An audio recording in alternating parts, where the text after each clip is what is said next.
Hey guys, hold on, y'all. Hold on.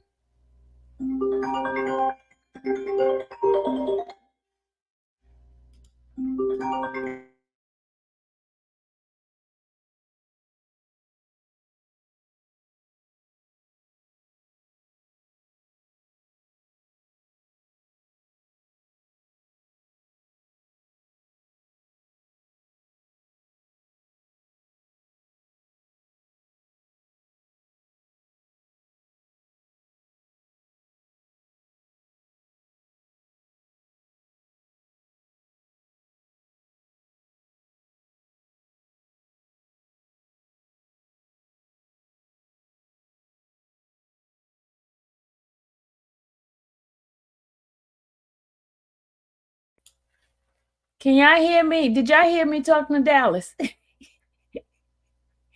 y'all hear me talking to her? Okay, good morning, good evening, good afternoon, wherever you are. Hello, hello, hello, hello, hello. Okay, y'all. What we're gonna do, we're gonna take a look. Okay, thank you. We're gonna take a look. Hello to everybody that's in the chat. Okay. I was muted. Okay, thank you, Steffi. Okay, as you guys know, we're going to recap day 87 from was it day 87? Yeah, it's day, yeah, because 88 is Monday. But what I'm gonna do, I'm going to play the opening argument from Steele, and from the part where he talks about Kenneth Copeland, which is Lil Woody. And you guys gonna get a chance to hear what the open argument was and what Steele said. Okay. All right. You guys ready? All right. Here we go.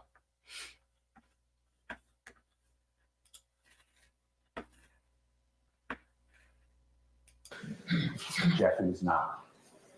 Who's in charge? Next Overt Act is January 7th of 2015. Now, this is a larger part of our case, probably. God forbid, Donovan Thomas is going to be killed 3 days later. It's going to be January 10th of 2015. And in order to understand this rental... Listen to what Steele says about this whole thing regarding to Donovan Thomas. Okay. Listen to this. Okay, guys. We're going a little review here. Car, and there's nothing clearly wrong with renting a car. But in order to understand this rental car and then the 3 days later, the killing of Donovan Thomas, you have to understand some background. So we're shortly before New Year's of 2015. And there's a man named Kenneth Copeland. He goes by Rudy. And Kenneth Copeland is not friends with Jeffrey Williams. He uses Jeffrey Williams, just like a lot of people. Because Kenneth Copeland wants to be famous and have money. So he leeches on to Jeffrey Williams about a year before that. Well, Kenneth Copeland is a criminal. He is a notorious criminal. In fact, you will learn that he was ranked one of the 10 most violent people in Georgia by the federal prosecutor here in Atlanta. That is Kenneth Copeland. Kenneth Copeland breaks into cars. He steals the property they're in. Donovan Thomas is the head of a gang called IF, Inglewood Family.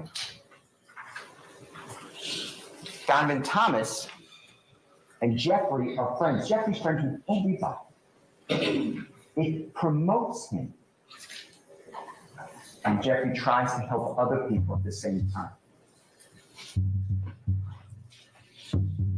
Kenneth Copeland breaks into Donovan Thomas's car. And he takes his expensive chain, Donovan Thomas's wallet, his driver's license, and Donovan Thomas's cellular telephone. Donovan Thomas calls his cellular telephone. Kenneth Copeland answers the call on Donovan Thomas's phone. Kenneth Copeland changes his voice, tried to disguise his voice, but Donovan Thomas knows it's Kenneth Copeland. Donovan Thomas has people on the street. And he tells Kenneth Copeland, "You have my stuff. Oh. I'm coming to get it back." And Kenneth Copeland says, "Yeah, I'm glad you called me. Because one of my partners had your stuff. I realized it was yours, so I got it for you for safekeeping. No problem." You hear this, right? When Donovan Thomas meets with Kenneth Copeland, he doesn't come alone.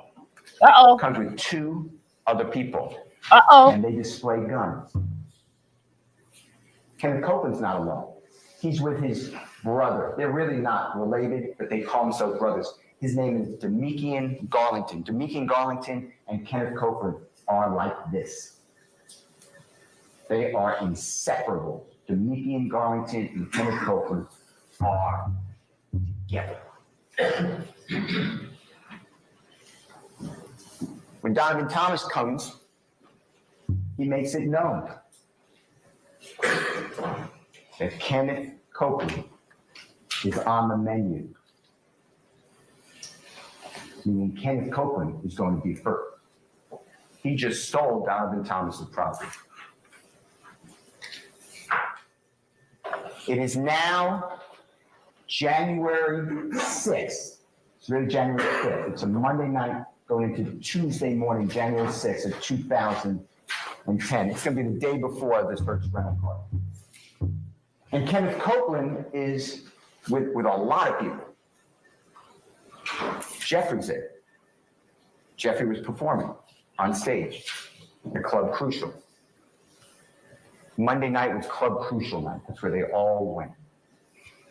And Kenneth Copeland goes in the back, in the kitchen area, and he's met there by a man named Kelvin Watts. He goes by Shell Kel, and who's a half-brother of Donovan Thomas, and other people who are affiliated with Donovan Thomas, and Kenneth Copeland gets beat. Hold on a second, y'all. He has bumps on his head. His eye is injured. He's being kicked. No one does that to Kenneth Copeland. Kenneth Copeland's the person who puts the bumps on the head, injures the person, kicks him. Kenneth Copeland's mad.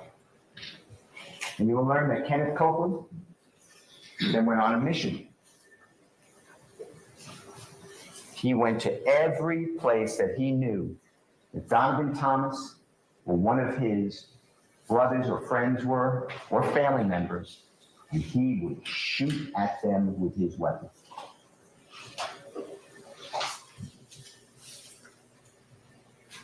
On the 7th day of January 2015, Kenneth Copeland told Jeffrey,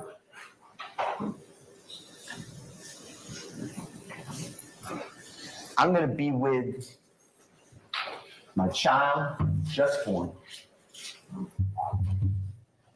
The mother of my child, her name is Miss Courtroom. And I don't want to be driving around in the typical car I drive around in, Dodge Charger. Can I use one of your rental cars?" Jeffrey does this for everybody. People need to take someone to a doctor. People want to go out of the state. They don't have transportation. He rents cars all the time. Jeffrey says, "Yeah, there's a rental car here. It's a Corvette." Kenneth Copeland says, "That's a two-seater." My child has a baby seat. That's too small. Jeffrey rents a car at the Atlanta airport on the evening of January 7, 2015, along with Kenneth Copeland. After they drop off the Corvette, the same location. This rental car is in Jeffrey's name. When they leave the rental car location, Kenneth Copeland wants to pick up his brother, D'Amica in Garlington.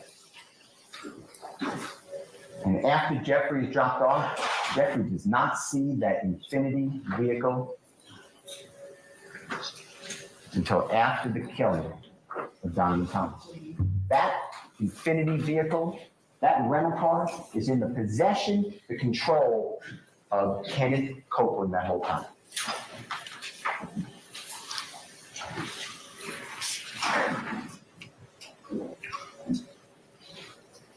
The 8th of January, Kenneth Copeland is shooting at Donovan Thomas and his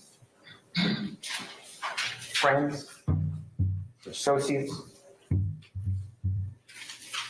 He's using this Infiniti vehicle. He's using another vehicle.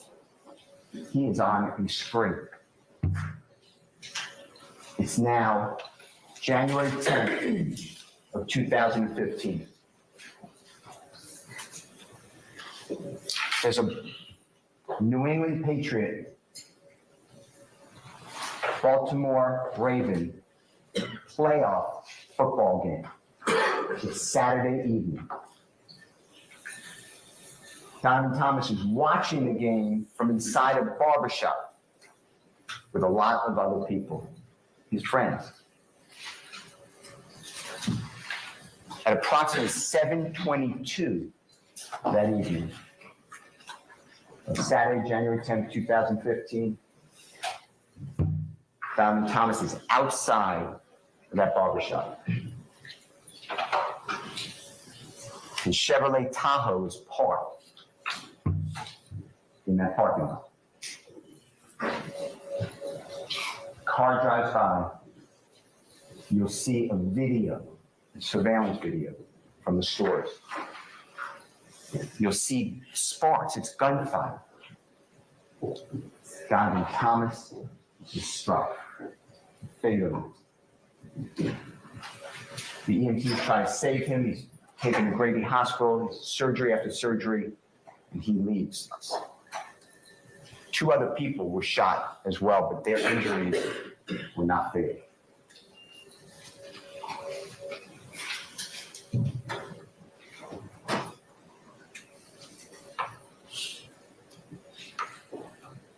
Later that day, that evening, Jeffrey, you will learn, is in negotiations with his record label. They want to give Jeffrey over $800,000 up front. And the contract's worth millions to produce these records. That's what Jeffrey was working on. He was working on a music video. No one's going to say that Jeffrey was at that scene of the shooting.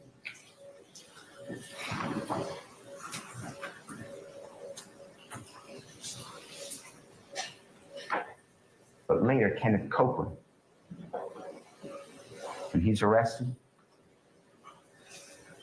he tells the police lie after lie after lie after lie.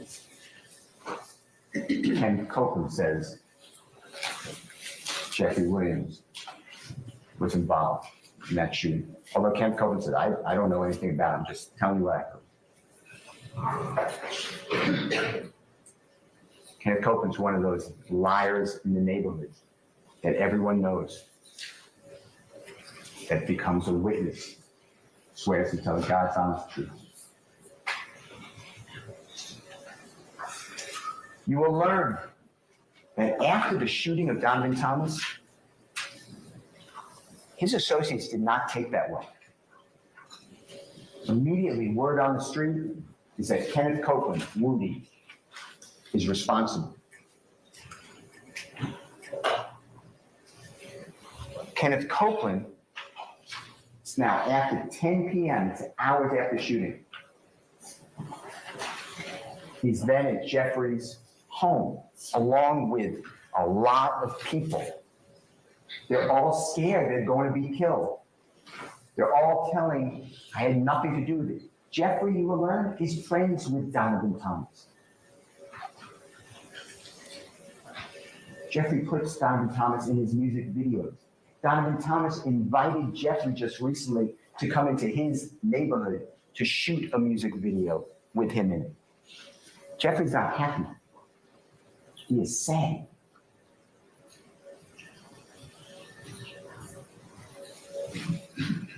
Kenneth Copeland says, the police are calling Kenneth Copeland. The police are right on him. You will learn, and it's on recording, that Kenneth Copeland goes into the police station later that morning, so it's a very early morning hours, January 11th of 2015, and he's with Detective Thorpe. Detective Thorpe is recording this. And Kenneth Copeland says, yeah, I got your call. I was at Jeffrey Williams' house, Thug's house. Everyone knows Jeff. And I told him that the police want to talk to me. And Jeffrey said, you had nothing to do with this. You should go talk to the police. That's what Jeffrey said. Detective Thorpe asked Kenneth Copeland, this is hours after the killing. Do you have anything to do with a rental car, an Infinity rental car? Were you in an accident in an Infinity rental car? And Kenneth Copeland says, no. He's just a liar. Kenneth Copeland tells Detective Thorpe, earlier today, during the time of the killing, I was at the Green Store. The Green Store is like a grocery store. It's green in color. It's called the Green Store. It's not far from where Donovan Thomas got killed. You will learn that there's video surveillance inside and outside of the Green Store.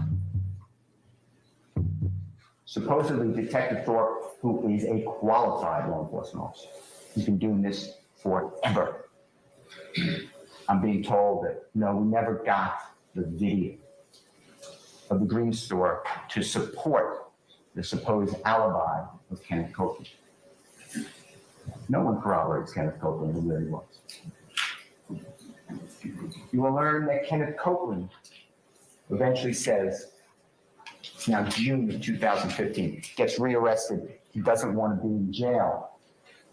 He speaks with the police. He's now with Detective Dennis, Detective Gaither, also City of Atlanta police officers.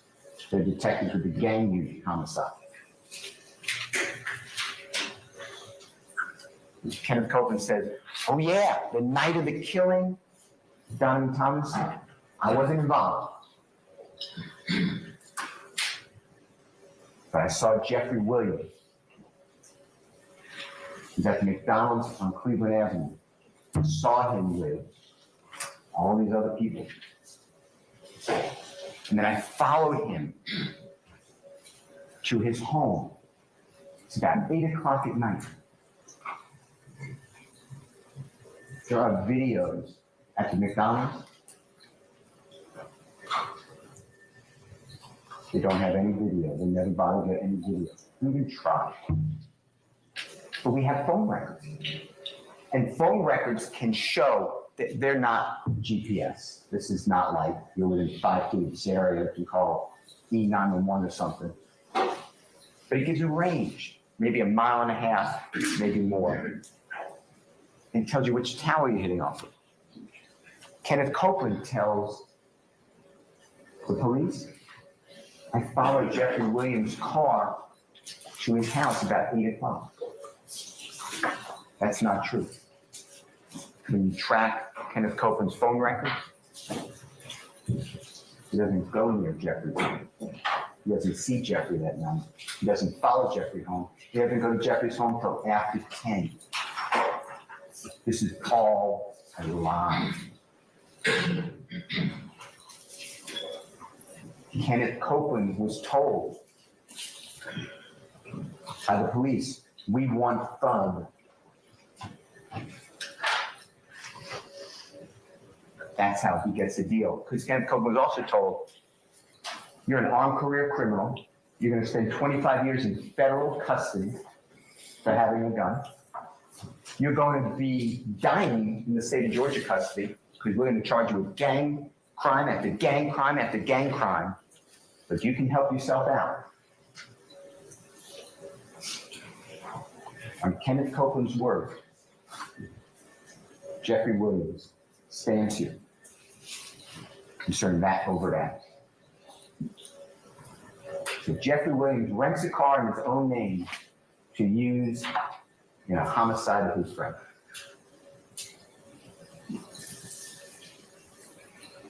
Kenneth Copeland, Antonio Sledge, they're all at Jeffrey's home, and they're all scared. They're saying, Donovan Thomas's friends are going to kill us. They think we're involved. Jeffrey gives money to Antonio Sledge so he and his family can get a hotel room and not suffer a potential drive-by shooting. As Kenneth Copeland said, they're all going to be killed. Kenneth Copeland made them all supposed targets by the IO gang. Kenneth Copeland, Shannon Jackson, Demonte Kendrick, others go down to Miami shortly after the shooting. Jeffrey was performing. Jeffrey wanted them to be safe, not get hurt, until people calmed down. Jeffrey then sent them back to Atlanta. Jeffrey then went on tour, because you will learn by April 2015, Jeffrey did his first nationwide tour. He did with a performer known as Travis Scott. In the summer of 2015, Jeffrey then toured Europe, performing there and going to fashion shows. Jeffrey Williams is not involved. On the next overt act, you will see these are the people. This is overt act number 17 and 18 and 19 and 20. And this is charging murder and then attempted murder for shooting the second person who was shot that night, and then the third person, Mr. Sanders, who was shot that night, and then participation in criminal street gang activity. You may notice that the overt act doesn't even include Jeffrey.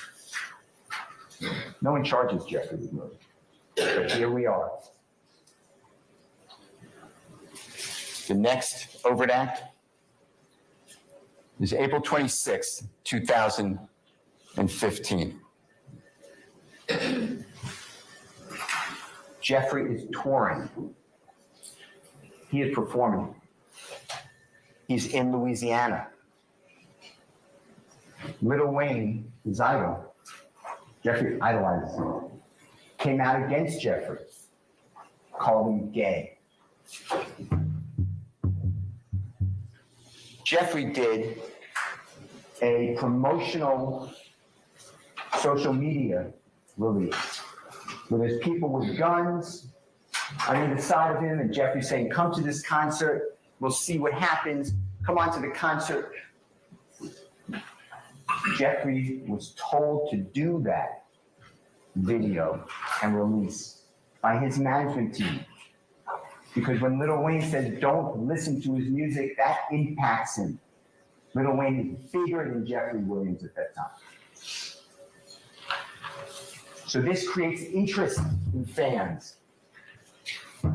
You will learn that this is part of being involved in hip hop or rap. There's all these battles going across social media. It generates interest, much like the NFL have rivalries with the Saints and the Falcons, and how much they hate each other. It is generating advertising, it's branding. Jeffrey is in Louisiana. Here in Atlanta, Little Wing has a tour bus, and he performs concert, and his tour bus was fired upon and struck. There's zero evidence Jeffrey's involved. Zero.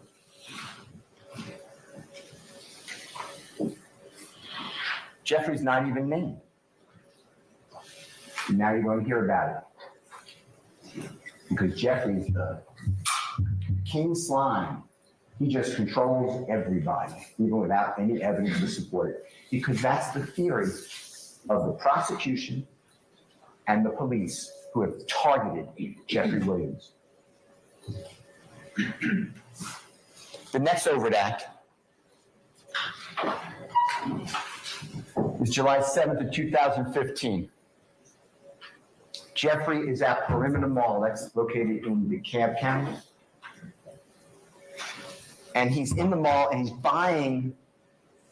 Okay, yeah, sorry. I just wanted to do that main one. So guys, y'all heard exactly what was being said, right? I'm gonna do like an open panel for you guys. Just hold on a second, I'm gonna put in.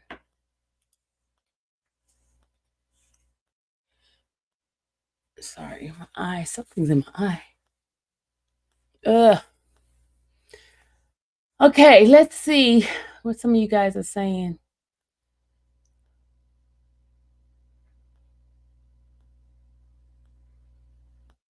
Okay.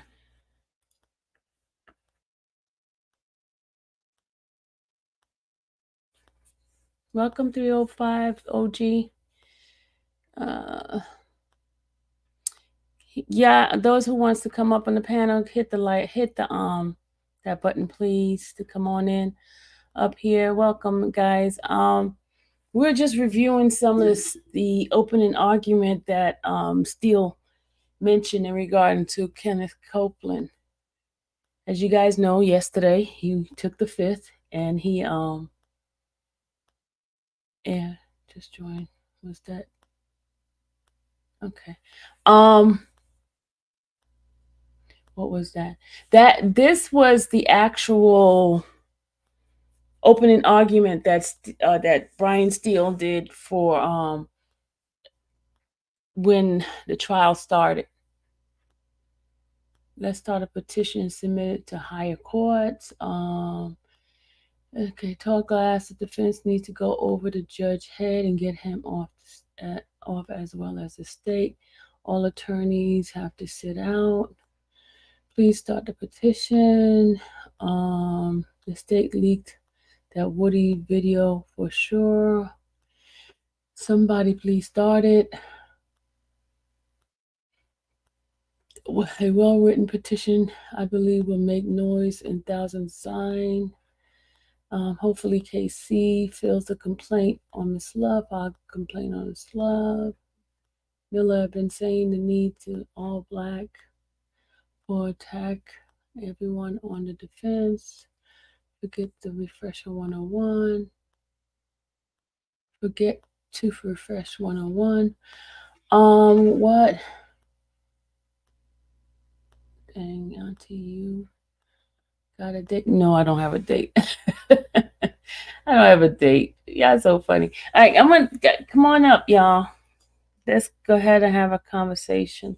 Someone sent me a message yesterday say I'm too close to this action for me not to have.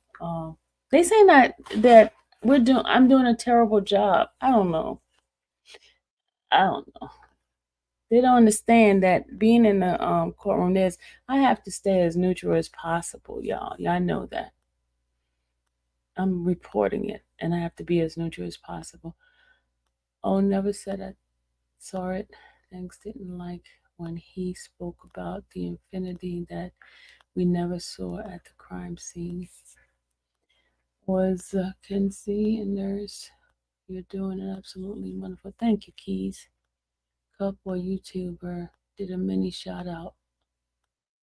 What? Cup Boy did another shout out on me. That's my boy.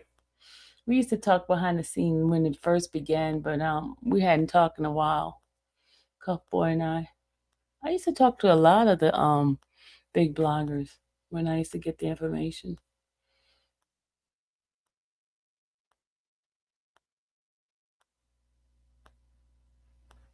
Yeah, you're doing great, KC. Attorney felt okay. We're like raw and uncut footage. Okay, we do have some more of those footage too. Thank you guys.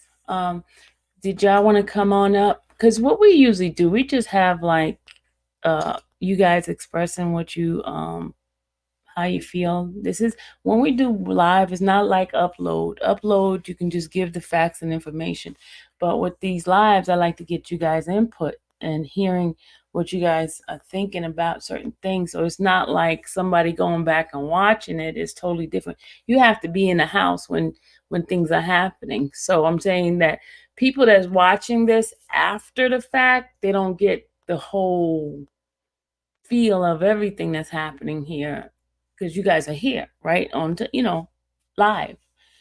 And sometimes when they're watching from a second hand and they don't understand what we're doing.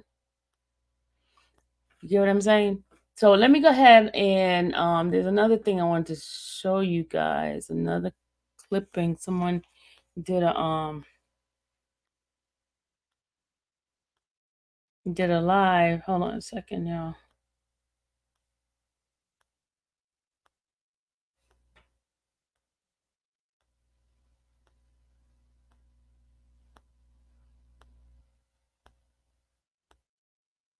I'm gonna play this for you guys. And I want you guys to listen, okay? Listen.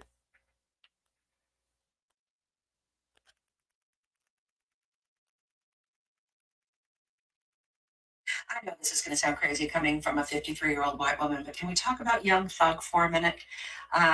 Do people understand that the district attorney in Fulton County has the power to stop the prosecution of Young Thug and his few remaining co-defendants in its tracks? She could stop it tomorrow if she wanted to, but she doesn't.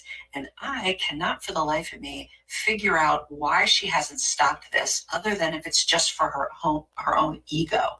So I had lunch today with some other lawyers, not all of whom are criminal defense lawyers, by the way. And we were all talking about the same thing, which is it makes no sense to spend this much money, both between the prosecution costs and the public defender costs, to prosecute/persecute one music artist and a few of his co-defendants.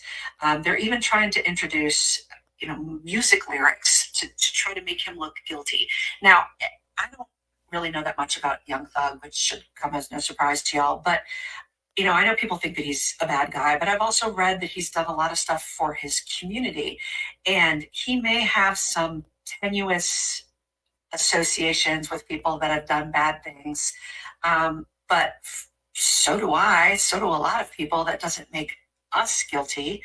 And most of those bad doers are already spending life in prison. So when a prosecution drags on for this long, you start to ask yourself, the only possible reason could be for the political benefit of the district attorney, because it's not making Fulton County any safer.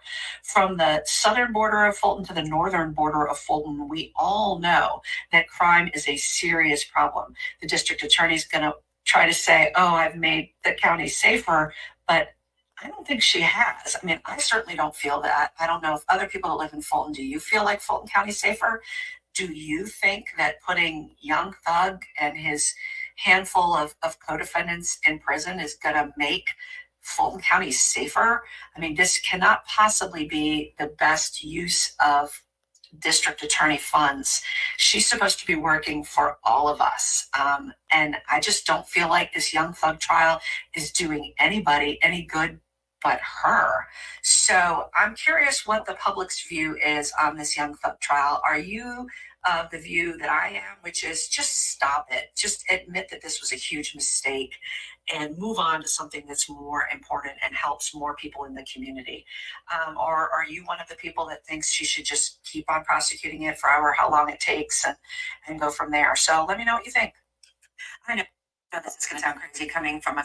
Okay, what do y'all think? Her name is Megan Grout. She's a Georgia criminal defense attorney. What do you think?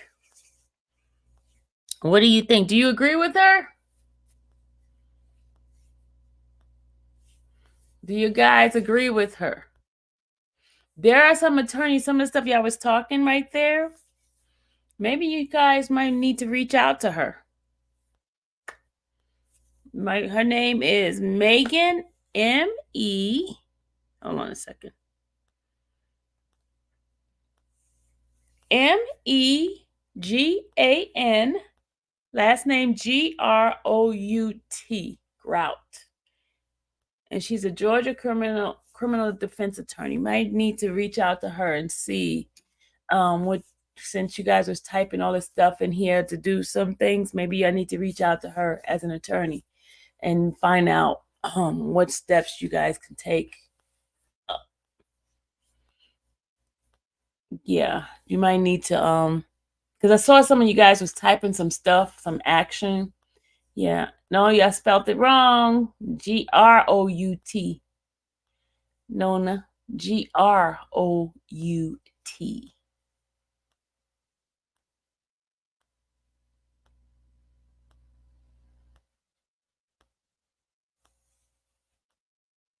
Okay. Thank you. That's it. All right, guys. Are you guys coming up here? I do have to I have something else I wanted to play for you guys. I was gonna see if George could get on and have a conversation with us this evening. But I gotta let me text him now and see what he says. George Sheedy, that is. All right, hold on a second, guys.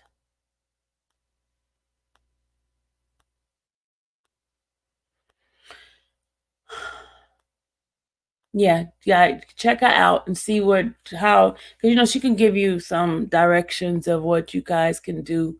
Because she is an attorney, she can give you guys the right avenue of taking what to do as people on the outside. Is Woody out? No, he is not out. He is in jail. So if you're seeing any posting, because someone send me a copy of the post that was done. That is, you guys know he's in jail, right? It's got to be either somebody that's handling, or it could be the state doing it. I don't know.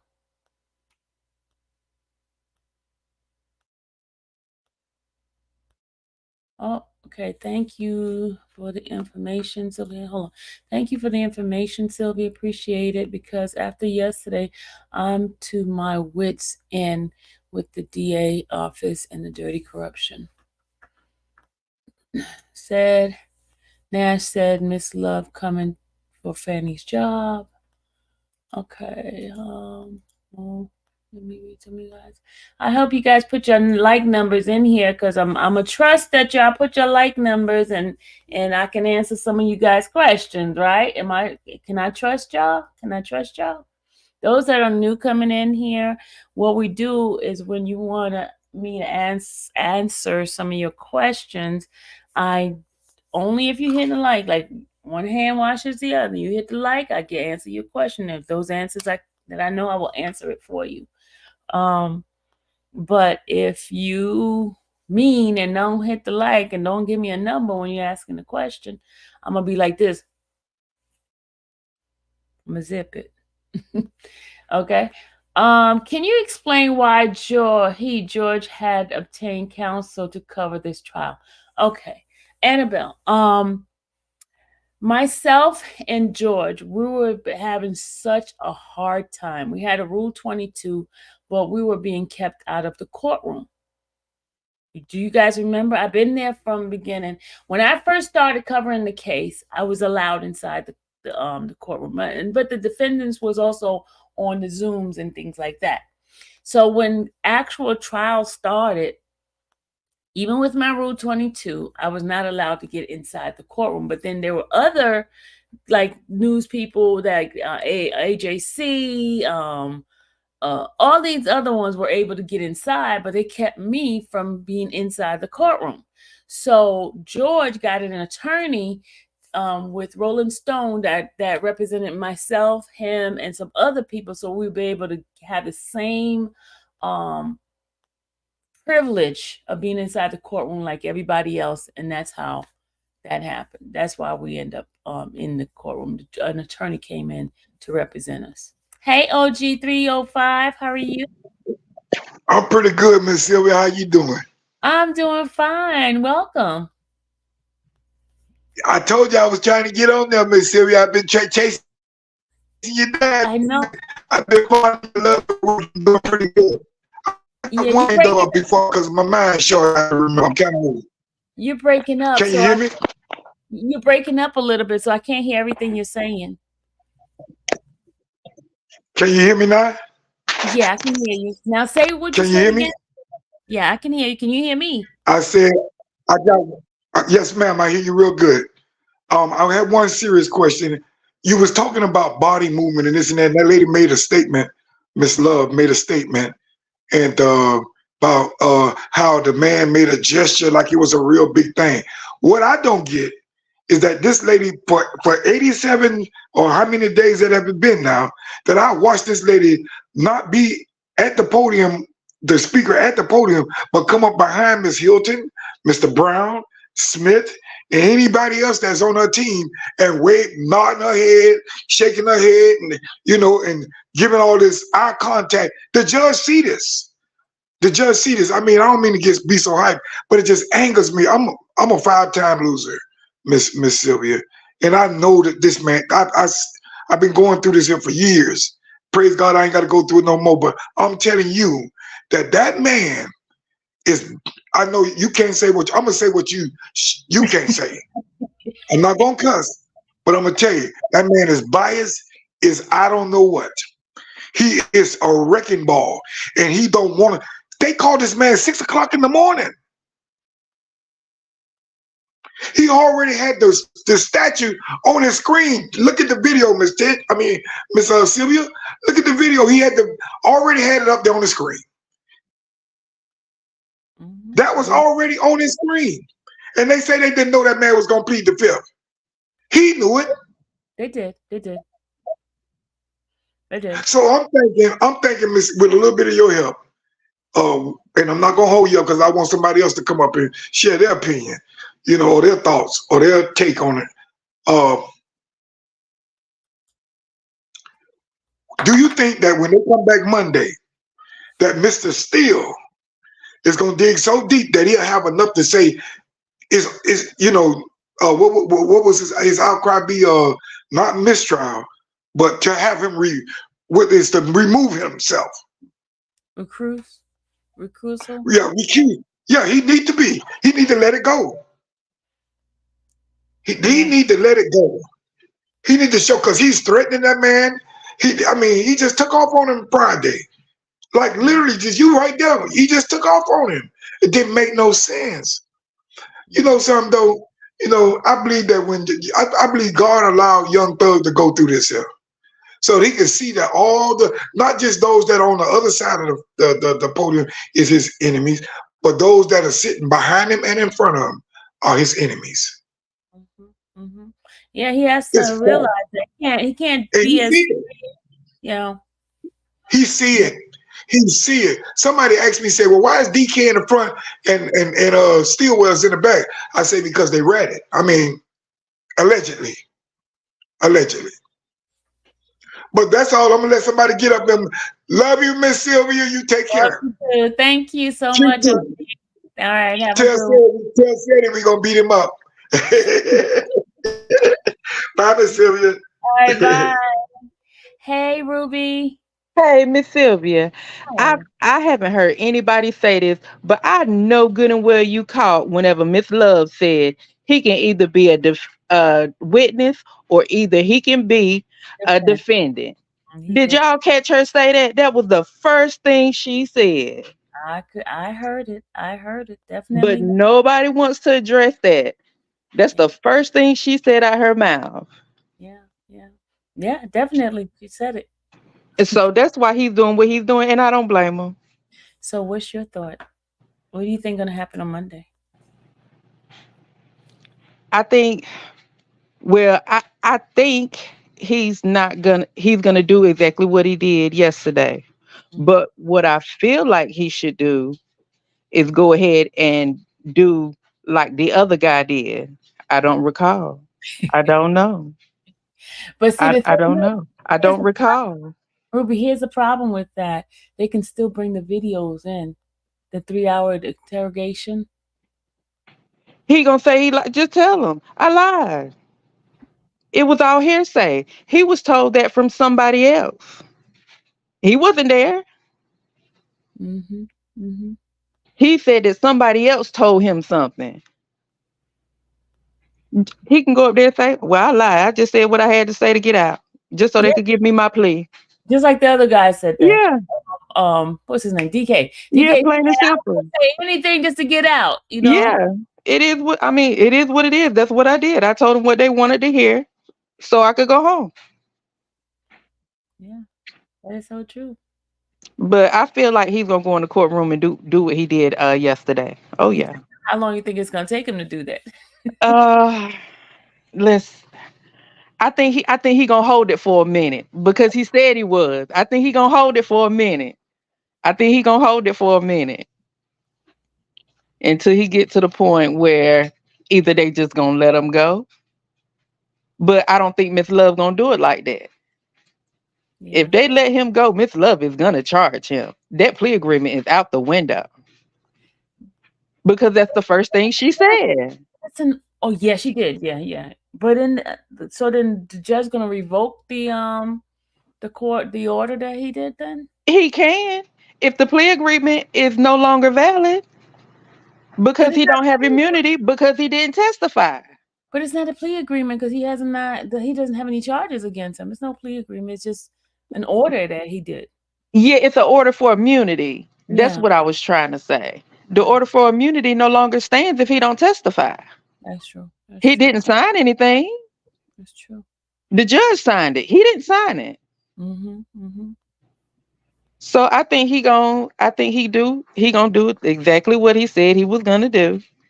He gonna sit up in jail and let him he gonna sit for as long as he feel like he need to until they end up either letting him out or either he gonna go up there and I don't recall and I don't know and make a case of basically nothing. And he gonna tell him I lied just so I go home. Yeah. So I got a question. So he's the one that no, that was Mondo that said that he was the head part of the Oh, there was it Woody guys that said he was part of the founder of no, it was Mondo. Mondo. That was the founder of YSL. It was Mondo, it wasn't him, right? I know it was three of them that was supposed to be the head. Was he one of Him, Oh, Mondo. Mondo. yeah, I don't think he was one of them. He Okay. was just always the one that got in trouble And and Jeffrey always didn't was the know one doing something. Yeah, Jeffrey didn't know him really, right? He just like latched on to him, right? Right. Because of who he knew. Okay. Because he knew the other ones. But you can't say that Thug did anything wrong. Just like you have people, just like the lady, just like the lawyer said in her in what you just played. I mean, everybody knows somebody that's doing some dirt. That don't mean we doing dirt. We go to work every day. We Yeah. not gonna do dirt because we know the consequences behind it, and we don't. We just don't want it. Mhm. Just like me, I'm just getting off work now, but I know plenty of people in the streets doing their dirt. But Yeah, that don't mean I'm in on it. exactly. Exactly. You know nothing about it. So I mean, it's I think it's a political thing. I think Miss Love is coming for Fanny's job. Fanny want to end up in the White House, and that's what they want. That's just what they want, and that's what they trying to get.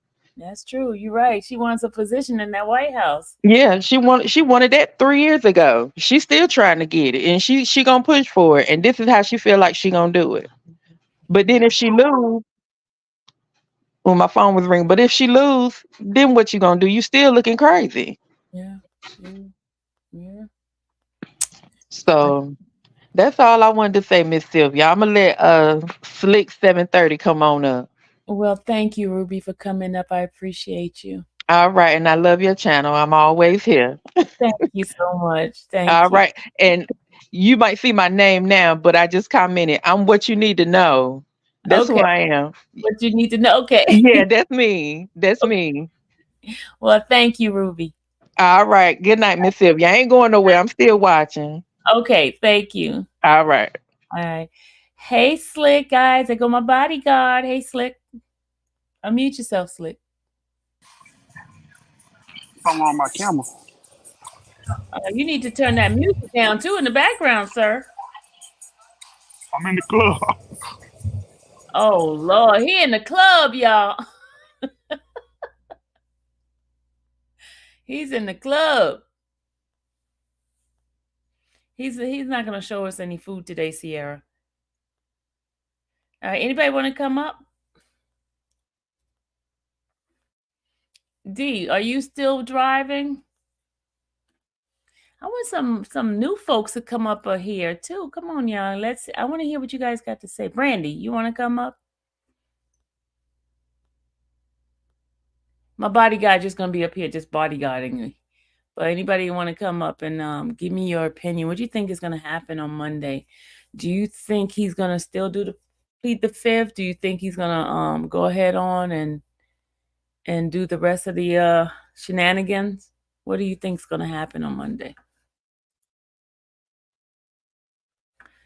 What do you think is gonna happen on Monday?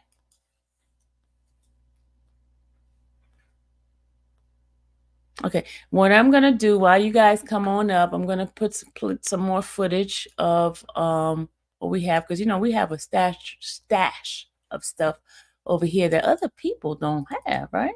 So what I'm gonna do, I'm going to play something, and while I play, you guys can come up. Remember, this is just for viewing, and if the audio is not gonna be that great, it's not going to be that great. So I don't want to hear no complaints about it. Okay. This is just for our viewing purposes only. Let me read some of what you guys are saying. Somebody says, I think Woody is going to testify on Monday, and Lil D is still a key witness as well. Who's Little D? Who's Little D? Who's Little D? Is that what's the name? Antonio Sledge? The new YSL is your state lawyer. The judge is the old. You're silly. You're silly. Oh my God, you're silly. Oh my goodness. Okay, he's gonna plead the fifth, third, and 47. But the defense not for them editing the witness list. Defense not for them editing. Okay. Brandy says she's shy. Okay. Marva, where's MMM? MMM, get your butt up here. Where's Natasha? Where's my co-hosts? Where they at? Does the prosecution's case fall apart without Kenneth Copeland's testimony? Miss Lovelace and Hilton seems very upset because, let me tell you, their case was highly dependent on his testimony. Him getting on the stand. Yeah. He is the key factor, the glue to their case. He's going to plead the fifth. He got a lot more to lose than a little bit of time. Otherwise, he owes them all that much. He said that remember in his little thing that I showed you guys yesterday, he said that they were playing with him. He said that they might be evil, but he's the devil. Let me bring up those little clippings, y'all, so you guys can see what I was talking about. Hold on a second. This was definitely from his post. Hold on a second. Let me just go ahead and get all of them lined up for me. That was the second one. Hold on, y'all. I'm pulling them all up now.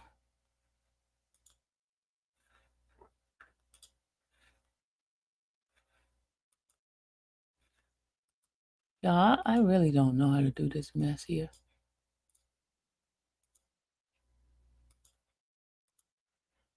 Hold on. I'm trying to pull all the other ones.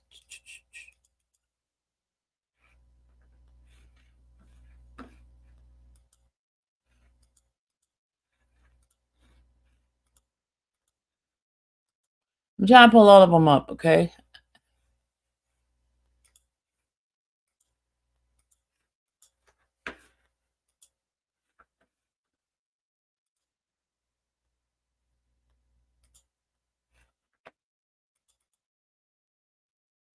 Okay. All right, y'all. I'm going to be saying a little cuss word, right? I'm going to be reading. Hey, Miss Sylvia, can you post your Cash App, please? Someone, mods, can y'all post my Cash App, please? Lady Coltrane, could you post it? Can you post it? Okay, here's what, let me put my little brand thing here up. And the reason why I'm putting my little logo up is because folks be trying to take my stuff. And I got this. Shout out to KD. She's the one who sent this to me. And okay, let me show you what he said in this one. He said, listen, look at this. He said, bees. Okay, I'm gonna say the cuss word, okay? So the jar is gonna be filled with me with these words here. Okay, he said, bitches, evil, but so am I. And then he has a devil sign on here, right? Okay, all right. But you see that, right? He said that they evil, but he's worse than them. Did you see that, right? He says, bitches, evil, but so am I.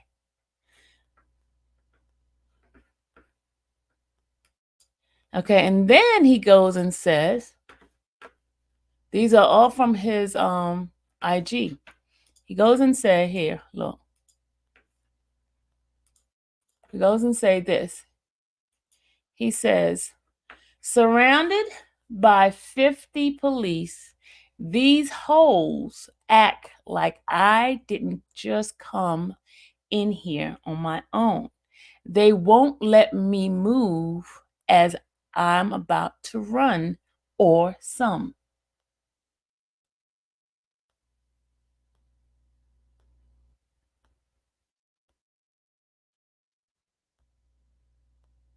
Did you see that?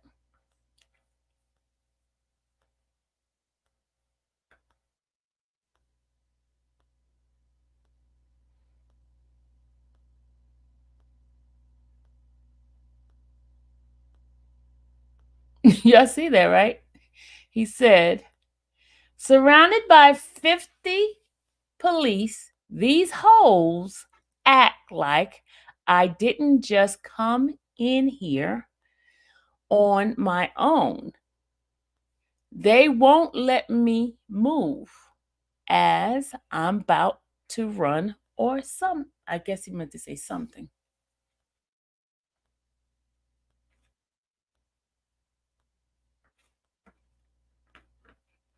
And guys, you know this was posted. Remember, I was doing my lunch live and I brought this to you guys' attention. Remember, I told you guys that I was in the hallway, right? I was in the hallway and I heard him with my own two ears I heard him when he said they got him effed up, right? He going to jail. That's what he said. He said they got me effed up. I'm going to jail. And then he goes and posts this because, I said he was crying. And so I guess he must have been watching my live because he mentioned about him not crying. Hey, Wild Spirit. Hey, How are you? I'm good. How are you? I'm doing wonderful. So what's your thoughts? So, personally, I think Woody is definitely going to get up there Monday and be with the crap and still plead the fifth, if we're being completely honest. And I think if the state plan on bringing up Lil D, which is supposed to be, I think, Demekion Garlington, a bunch of his stuff is going to be hearsay too because him and Woody used to run together. But then his phone was also tapped too. And that's something Sharp brought up back in November. So, I don't know. But Woody was their main, strongest witness. That was their strongest witness out of everybody because He basically wrote the indictment for the state. Yeah, that's why they were getting. I told y'all early in the when I was typing in the chat. Y'all go back and look at my live from yesterday in the chat early in the morning. If you go look inside my the chat when I said to you guys that he was given 3 offers. Remember I said that? You guys remember? If you guys was there in the morning, I told you guys he got 3 offers, right? And then he had told the deputies that he was going to act a fool. Hey, Kobe, he was going to act a fool. Did I not say that? He said he was going to act a fool and that, hey, Dal. Sorry. And that they told him, basically, they're going to act a fool right along with him. They're going to jack him up. That's what he was saying. Jack him up. You want to say hi to the people?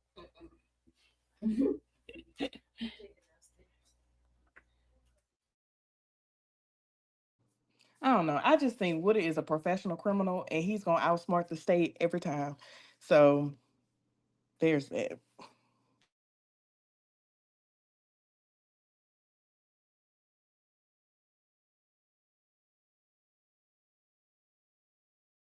All right, sorry about that, guys. Okay,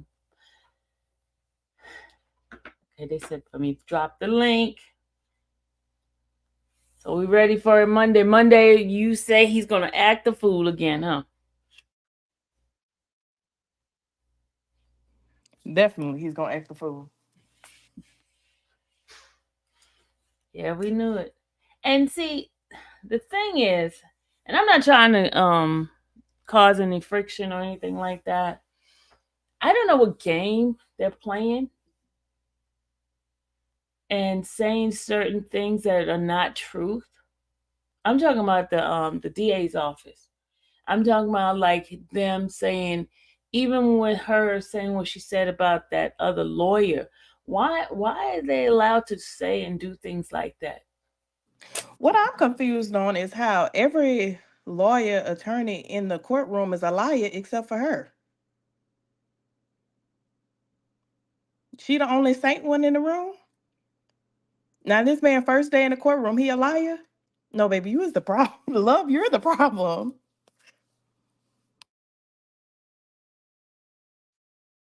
And I don't see how Euro don't see that, but we already know.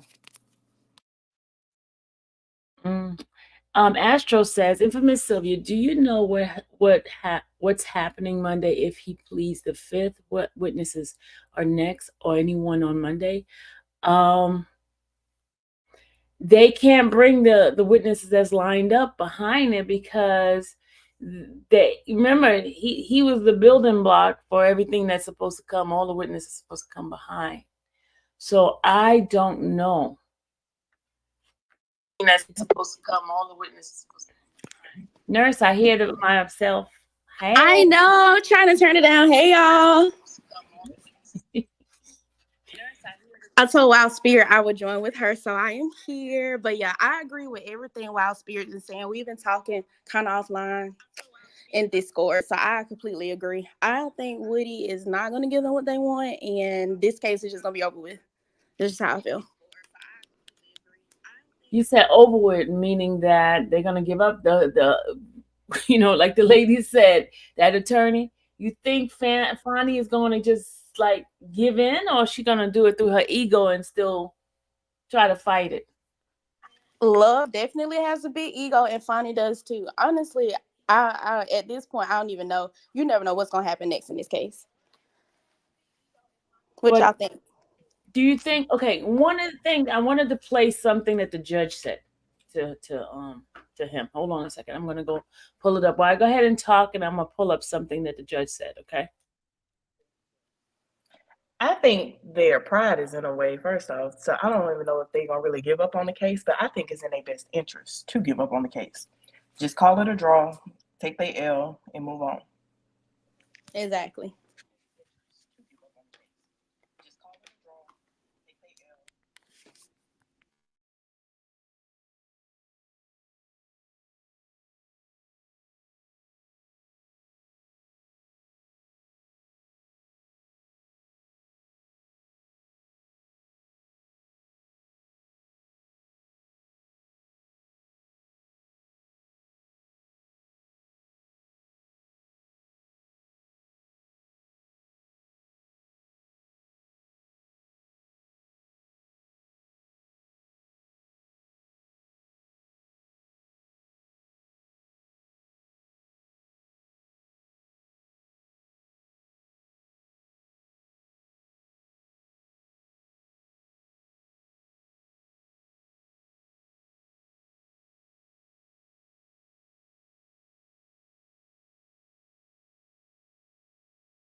I need y'all to see something here. Hold on a second.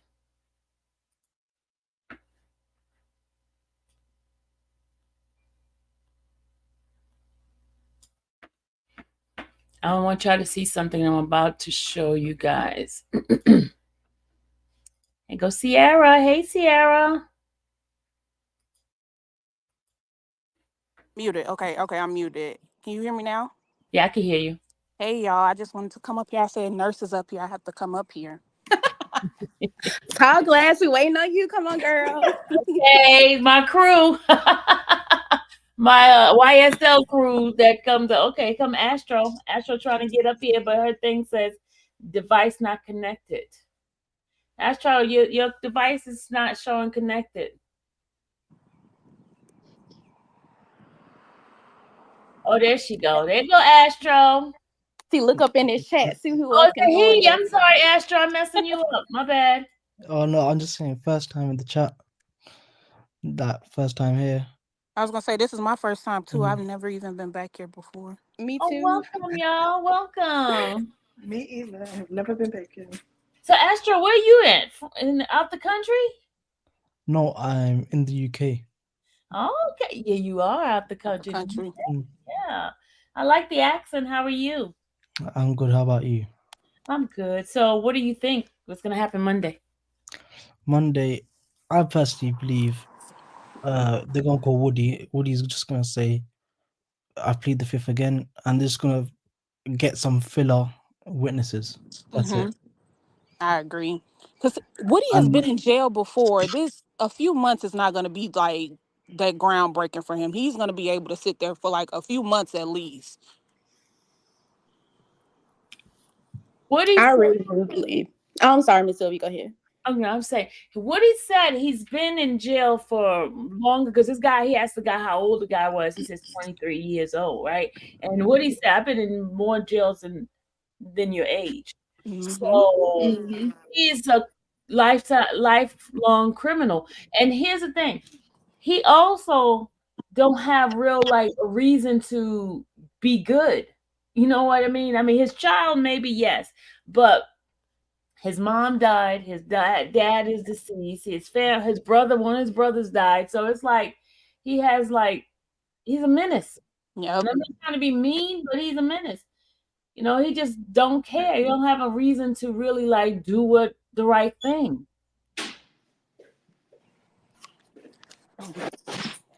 I don't know. He's for sure going to plead the fifth. They're wasting time bringing him back on Monday just to do the same thing. He's going to for sure plead again, unless something happen. It would have to be like something happens to him in jail for him to be like, okay, I can't do this anymore. I think with Woody knowing that their case depends on him so much that it's also to the point where if he continues to plead the fifth, their case is basically done. So he, in his eyes, he won't be sitting in jail that long. And he's away from gen population, so what's really gonna happen to him? Unless the guards let something happen to him. Yeah, that's my thing. Like he basically got it made in prison, away from anybody, not having to worry about anything. He got the ideal situation, honestly. Yeah, I was thinking, he's probably safer there. I was Yeah. thinking the same thing. Hello, everyone. Miss Sylvia, was Hey, was Woody in the courtroom when Miss Love was throwing a temper tantrum? we can go watch and see. Okay. All right, hold on, y'all. I'm I gonna don't drop think he down. I gotta come back. was. I don't think he was. I think that when she made her proffer, they had already handcuffed him. You think so? Yeah, I've been watching your videos like like I should be studying Miss Sylvia, but I'm so addicted. Oh my God! We don't want you to fail the class now. Come on now, you're supposed to go do your work. But Don't did, call us. I did tell my classmates to watch your videos because when we were in evidence last semester, like hearing all the objections, and even though it's totally against everything we've learned, because it's like Civ Pro rules of evidence, this judge just totally disregards it. Why am I spending my money to learn this stuff?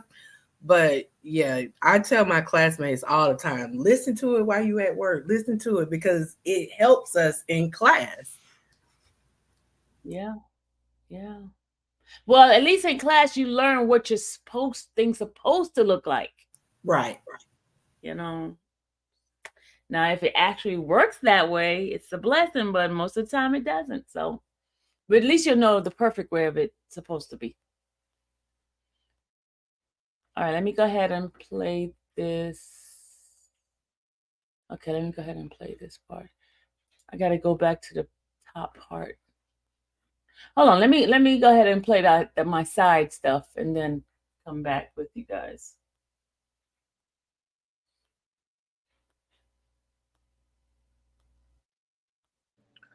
Do y'all know why Love was complaining about Woody's attorney walking in and out the room while him and Hilton was talking as if he can't be in the room with his That's client, his considering the client. fact he represents his Right. client? I was yelling at my Like, phone. what is the issue? Like, lady, be What are for you real. saying, girl? Hey, be for real. Like, do you hear yourself right now? That's his attorney. Like, he has the right to be there. I And don't that's know. his job. I thought that was so crazy. I didn't understand what her method to the madness was. Like, what are you saying? She was like, and he kept coming in, kept coming in, kept coming in. I'm like, that's what he's supposed to do. That man don't want you talking to him by yourself. Ain't no telling what it would have been her word against his, and Woody wouldn't have been able to tell his side of the story. So Exactly. And then Hilton was saying, well, John Melnick reached out to Woody the night before, well, Thursday night. Well, yeah, because y'all finally said it on recording that he's coming in. So he reaching out like, wait, why are you going in there testifying when you're not supposed to? Who's to say that? Apparently he's been representing him this entire time. So what y'all think? Do y'all think Woody told Hilton that he wasn't being represented? Or do y'all think Hilton lied and said that Woody told her that? I think because as other cases, he probably wasn't representing him on those cases, but I'm pretty sure that he had him as a prior lawyer, and when he found out that they were gonna try to, put all this evidence in here and then have him as the key witness, he was like, okay, let me get a lawyer, and he just reached out to his old lawyer, or shall I say, the lawyer reached out to him, like y'all said. They heard that he was gonna be testifying, and he's like, why are you testifying? I think it was strategy. Woody, he's been in the system. That man done did Fed time. In Fed time, you do basically 90% of that time, day for day. So I think he kind of played them. He knew if he was able to talk to them, even if he was being deceitful by saying, "Hey, I don't have an attorney," but I think his reason for doing that was to see their hand. And when she began to go over questions that she had planned to ask him, I seen your hand now. And I don't Yeah. like those questions. So no, I'm good. And it's still looking at them side eye because if you knew back when Melnick said last year in like June, if you knew Mhm. he had an attorney then, why are you reaching out to him directly? Regardless of if you don't think he's being represented by somebody, you should have still reached out. He could have told you whether or not he was representing him. Yeah, that's what if I was a practicing attorney, that's what I would have did. I would not have overstepped because, like, think about it. When you file bankruptcy, you typically have an attorney, right? And so all your bill collectors, debt collectors, they got to stop. They can't send you anything. They can't call you to collect like that. When a person has an attorney, that's big, and that means a lot. But can they hold him throughout the whole trial? Unfortunately, yeah, but I mean, I think that's nothing for him because he didn't been locked up before. So you're gonna keep me by myself. You're gonna feed me. I'm by myself. I get to catch up on my rest. I'm good. I'll sit here. Wait, I might have missed this. So, what's the difference between his contempt being until the end of trial and judge threatening still with 20 days? Why couldn't Woody get 20 days for contempt and that be it versus him having to Because stay the whole trial? Woody has a more or less a duty that he can't be released from until he delivers. Whereas if I'm just I have some unbecoming conduct in court, the max is 20 days in Georgia. But I wouldn't be relieved of anything or have a duty to anything because I already did what got me my 20 days. I just got to serve them now. But if he didn't sign on that duty, then what's the problem? From what I've gathered, because I looked at the code that the judge threw out there, I think it was 5-5207 or 702. But I that was a learning moment for me. I thought that, your Fifth Amendment is your constitutional right. It's a part of the Bill of Rights. So I just never imagined that the state could come in and say, okay, we get you invoking your Fifth Amendment. That's fine. But just like the judge said, they've given you immunity, so now you're compelled to testify. That was a big learning moment for me. Yeah, I agree. I'm glad you looked it up because I had every intention today to look that number up because I was like, wait a minute, something don't seem right. I know it doesn't, and it doesn't seem fair to citizens. It's like you're kind of taking away rights. Well, I guess it's like abortion rights. They gave us those rights and then they took them away. So I guess, it's always something. Okay, let me ask you a question. So if he go in Monday and he talked to them, he say he's responsible for everything, and because he has immunity, they can't do nothing about it, can they? No, they wouldn't be able to charge him with anything he talk about. And they'd have to let Thug go. Yep. If he were to take, yeah, I mean, it is a gamble. It is, but see now the feds could come in because feds have nothing to do with this, but the feds would basically have to show that, okay, outside of the city of Atlanta, Fulton County's investigation, we have our own separate investigation that we're going to charge you for. Like, we can't piggyback off of their stuff. But isn't Fed supposed to handle a RICO trial anyways? No, the state of Georgia has RICO charges. If you think back, I don't know if y'all followed the teacher RICO scandal here in APS. Not everybody got convicted. No, that wasn't like a complete solidified conviction of all of the defendants. Not everybody got convicted. A special needs teacher, I hate that. She was a special education teacher. She didn't get convicted. Yeah, I don't know what that is because I'm in Texas. I was about to say, yeah, I'm in Alabama. I hadn't heard about that one. Yeah, that was like one of the longest trials. Yeah, that was Fannie Willis. She was not a prosecutor. She was a Miss Love in that case. So they brought in teachers, administrators, and they put them on trial. And I want to say, I remember the special education teacher. She was found not guilty, and it was another professional that was found not guilty. Majority of them were, but not everybody. It wasn't a slam dunk because you didn't get convictions on everybody. I have a question. I have an answer. Okay, what's the question? The difference between use immunity and full immunity. Because I kept hearing them say use immunity. And when I Googled it, it sounds like they can't self-incriminate themselves, but somebody else can incriminate them. So am I right on that or wrong? Gotta ask Miss Renee. That's not the way I read into that. I read into that as far as use immunity. The use of immunity is more or less we need to use you in this trial to solidify our case. I don't think like if somebody else wanted to come in and say, "Oh well, he shot B Nut and I was in the Right. car." So No. So I think that's why he said no. Like if I incriminate myself and then somebody else can come in here and say I did something else, then you can charge me. So in my opinion, he being smart. Oh, I think he's being smart either way. Because if he had full immunity, if I'm understanding that right, that means nobody can do nothing to him, regardless of what he say. That's Am I right about like that immunity that the former president, is asking for, where like they call it blanket immunity for everything. That's too broad. Ain't no judge or court. It's too ambiguous. Well, if y'all remember, if y'all go back and look at it, when Woody had made the comment, he was like, "So if I sit up here and say anything, I'm basically gonna implicate myself." And the judge was like, "No, we can't do like that's the what I'm self or saying. whatever." So he found out. He was like, "Well, then I'm gonna Right, that's what testify." I'm He saying. went up That's there why I and think. said, "Went and plead the fifth," because that's a smart thing to do. Let me say this. Yeah. That's what I was getting at when he asked that question about when the judge told him, what he said, when I might implicate myself.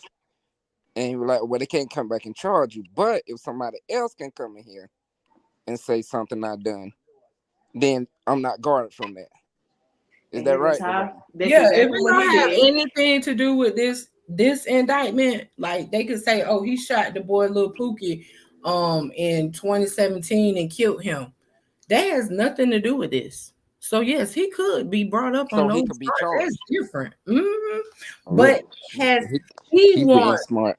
It sounds like he want blanket immunity. Oh, Like okay. whatever I did, whatever you don't know about, whatever you gonna find out about, I want immunity from it. And that.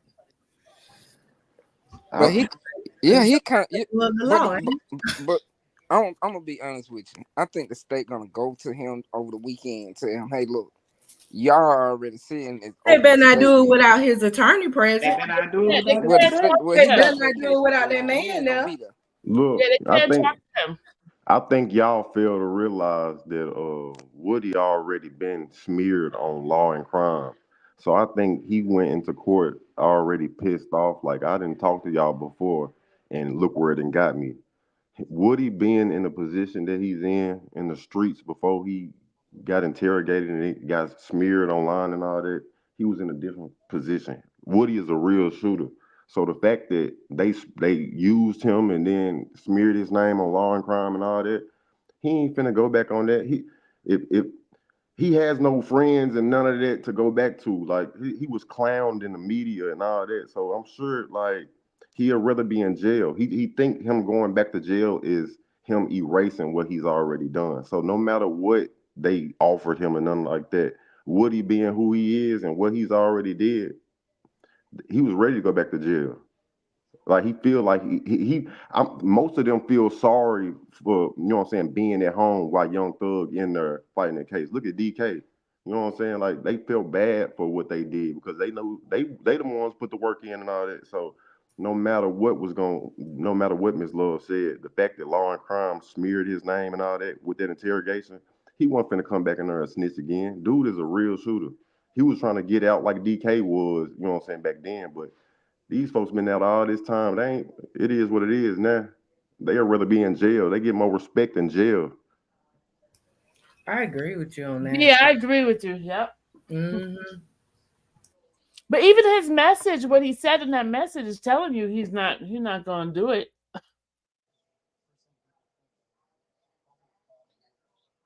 Mm. Okay. Yeah, I've been paying attention to that. I was like, damn, yeah, he might have did the right thing. I mean, But it yeah. ain't about doing the right thing no more. He did what he wanted to do. Mm. Like, you know Well, what I'm that's what saying? I'm Like, saying, doing what's best for him. he's everybody has seen Law and Crime. I mean, him snitching on Law and Crime. He's not finna let that be played in court. He don't care what he got to do. He's ready to go back to jail. Yeah, you're Like, right. He don't want that played. he don't Yeah. want that played. That's gonna be like that's worse. That video being played again in court while Young Thug and all them in there, and he get to go home after that. That's worse than him going to jail. He'll rather go to jail. And Yeah. he didn't let them tell it. Like when he got jumped on at Club Crucial, allegedly, yeah, got it. And don't check somebody over there, man. Like they was real friends. So Yeah. I don't know. I think like with DK, what DK did, what Tick did, what probably most people will do when they find themselves in an interrogation room. I'll tell you anything. I'm not gonna tell you facts, but I'll tell you anything to send you down any kind of rabbit hole just to get you out of my face. I think anybody will do that. Not no more. They realized it wasn't worth it. Now that they see that where Young Thug is now, you remember all this stuff was 10 years ago. They didn't see the vision. So the fact that Young Thug is where he is now, they'll never go back and snitch on him. They'll never do that. Yeah. Because regardless if they snitch or not, it's already looking like he's gonna be free. So what are they giving him, or what are they doing for themselves by snitching and going back to the same streets that hate them and know they snitching? Like this on TV everywhere. Every witness that came in there been watching it just like we've been watching. Yeah. Yeah. D- DK was ready to go to Right Street with them boots on. Boy, he came in, haircut, hair shade, and all. Boy, he was the Oh, rest. he can't grow her. His hair always like that. He can't grow her no more. But They that's why got to he get rid. always wore that cap. Man, he been stressed since a baby. He came in there with them Timbs. They should have knew what was up when he had them same Timbs on. He had an interrogation room. It's like he ain't slept since. Sierra said that. Sure, the same team. No, don't look the fresh though. Don't look brand new. He said, "I plead the fifth," and sat back and crossed his arms. So, oh, hey, Miss Sylvia, I seen on a blog thing where it said that they asked you and George cheated before this even happened. That y'all Mhm. couldn't film him getting arrested. Is that true? Yep. That is so true. That is true. So that mean they knew, right? Definitely knew. Oh wow. And the deputy said that it was coming from the judge. The judge ordered it. That's what they told us. Now, So they knew. yeah, they should proffer that. I would pull up. Cause I I hate think to throw George you put in, it Miss Sylvia. I on pull Twitter. your stuff up. Yeah, it was three of us they pulled out there. The Oh, camera they did guy, say 3. yeah, the camera guy, George, and myself. George was arguing with them. I didn't argue. I just said okay. And George was going back and forth, and he even asked for the staff attorney, and he asked them to put it on record. And so the staff attorney said he was going to put it on record, but it didn't happen. They never put it on record. And and what people got to realize, Miss Love, before this case, she always announced that she specializes in convicting gangs. So this, with Young Thug and YSL being on trial, this is like her trophy. If she get this, she thinks she getting the key to the city. It's no way she giving this up. So everybody think that she gonna throw the towel in or something like that. Her reputation on the line. It's over with. She fighting to the end. Yeah. Mm-mm. She want fanny spot. Hey, I just hope. have you noticed on Pryor Street, you know, the one way that's coming up on the side of the courthouse? I think it's right across from the APS school district building where they have this mural and it got all these different Atlanta rappers and artists that's on that mural. Mm-hmm. And when I was riding past it the other morning on my way to work, and I'm like, dang, it's so messed up. Like they on one side of the block, you're upholding them, you're recognizing them, you're celebrating them, and then 2 blocks away in the courthouse, you got them on trial. Like, make it make sense, the city. Yeah. And they going so hard to get Jeffrey. It's just like it's weird. It's a, if we being honest, it's all about money. Because Mm. if it's no way possible that DK and Woody should be free to this day. I know people that's locked up for 25 that didn't done less. So the motive ain't to lock up these gangs and to you know what I'm saying, minimize crime. It's just for the money. All They right, that's clearly, crazy. it's no way they locked DK up without telling the dude that got shot in the head that the you know what I'm saying, the person got locked up. Like, what's y'all real motive? Half the head think dude's still on the streets.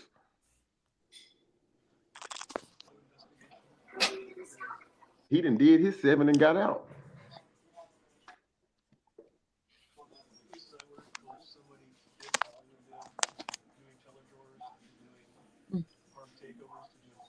Monday definitely gonna be interesting. I hope Miss Kayla, the person filling in for Melnick, I hope she come with the energy that's needed for Monday, because it's gonna be that tension gonna be so thick in that courtroom. Y'all already know. Oh my God, Lord, just keep me prayed up, y'all. I'm telling you, because remember that yesterday, what was it? We prayed that morning because I was feeling something was gonna about to happen. And my anxiety was so bad. I know Monday gonna be worse. Miss Sylvia, how does Miss Love look at you when how does she react to you? But no, she's usually, yeah, let me just be honest. She's usually nice to me. She's usually Oh, really, really nice. She has conversation. The person that's on there that's doing all the talking, so it's not the person that I know behind the scene. You know what I'm saying? That I see. mhm. She's not that way. And I'm like, Well, Auntie, like Mr. Steele said, I don't care. I don't care. I don't care about Miss Love.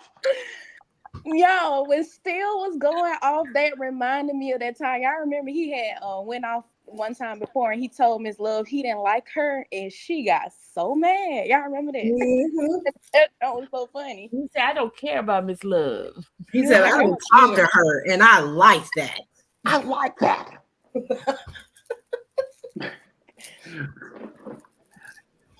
Baby, she was hot.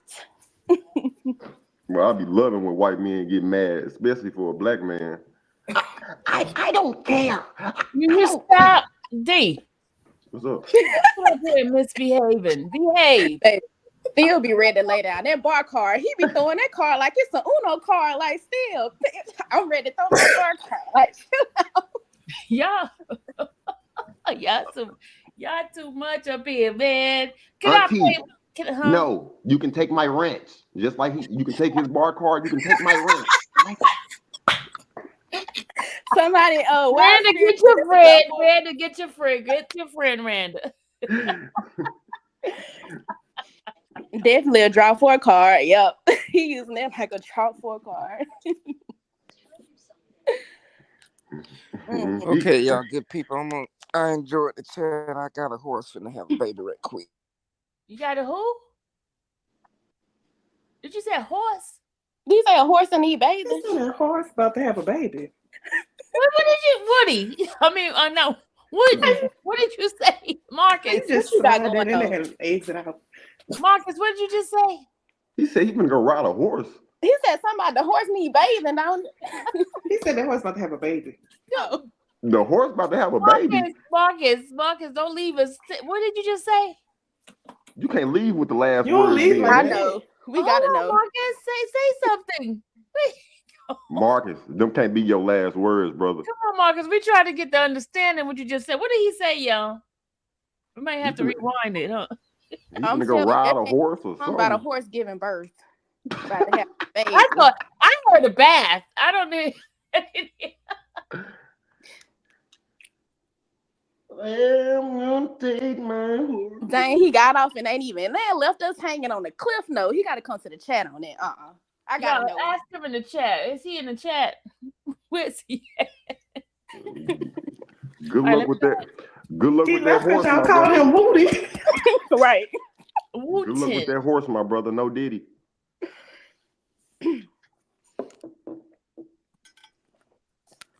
Said Thug standing on business. No, Mr. Steele standing on business. Still definitely standing on business. Yeah, my lawyer don't fight for me like that. I don't want him.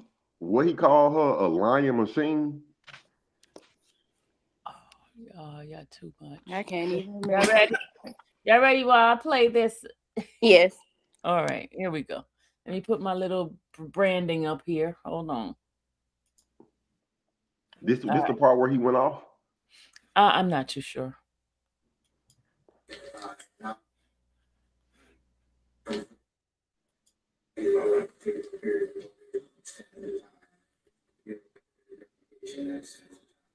So it's upon completion. Mr. Williams v. State 302-474 at 482. That's 2017. Williams versus the state. 302 Georgia 474. 474 at 482. That's a 2017 case of the Supreme Court of Georgia. I believe this was stand for that same proposition. And as I said, that would see if my understanding of court records, all these cases, and pull the array of applications for these cases. That would apply to 12 XC 110195 and 12 XC 113315. Those would now come within the 10-year time limit. I think it's when they were talking about the Yes. bringing in certain evidence. Yeah, this was about Woody convictions and to impeach him. Yeah. Okay, I'm gonna fast forward this part, okay?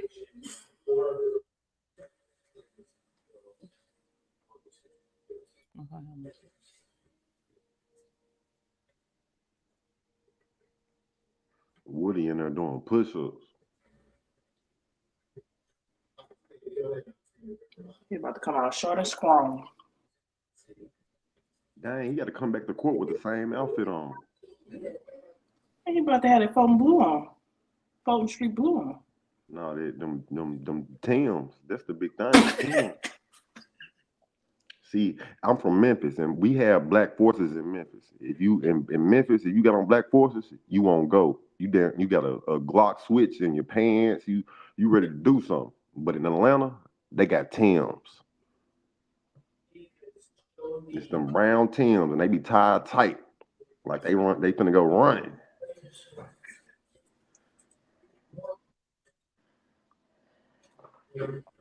But Woody knew he wasn't running. Them things was loose. He couldn't have had the laces in them things.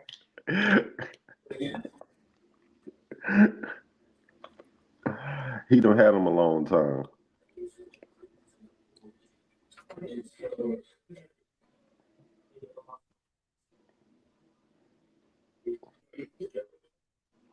All right, let me go to the next one. Sorry.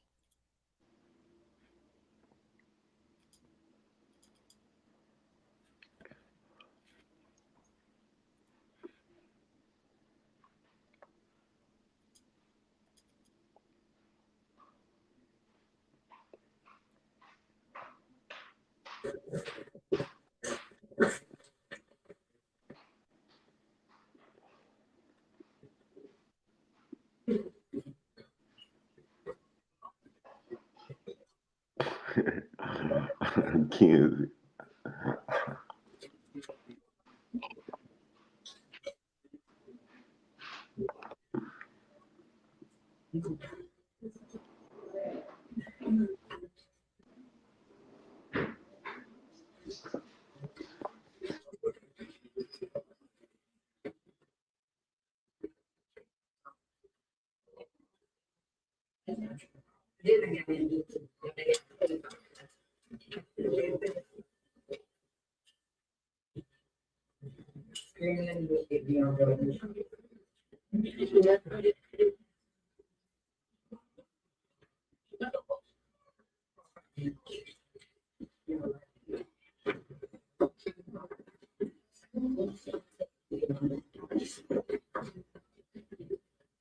Look at bots in the back, y'all.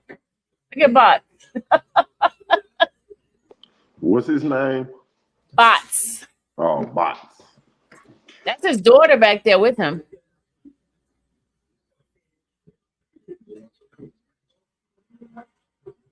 Hold on, is Bots the one that said that he heard it too? Yeah. And when the judge said that to him, he says, I said Oh, it. he said it. Boss was standing on business. He said, "Y'all ain't Bro, understand. I'm about to be buying sandwiches for lunch." Bots was like, what you gonna do? Lock me up too? I already Right. said it.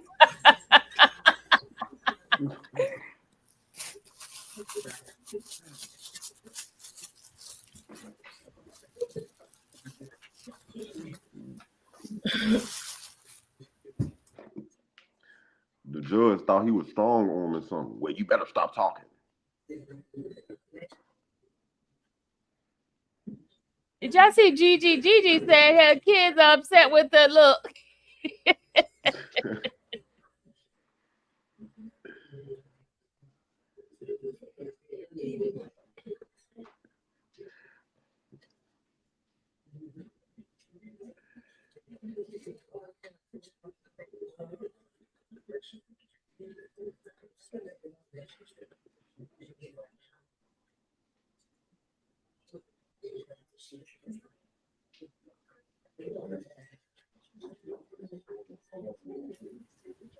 Hey, Sylvia, Mm-hmm. Damikion Garlington, is that the defendant that was he was represented by Jimenez? The one that was doing all the kind of psychedelic acting? Polo, yeah. Gotcha. Yeah. His charges were dropped. They dropped his. But remember, he's serving life in jail anyway. Don't matter. Right.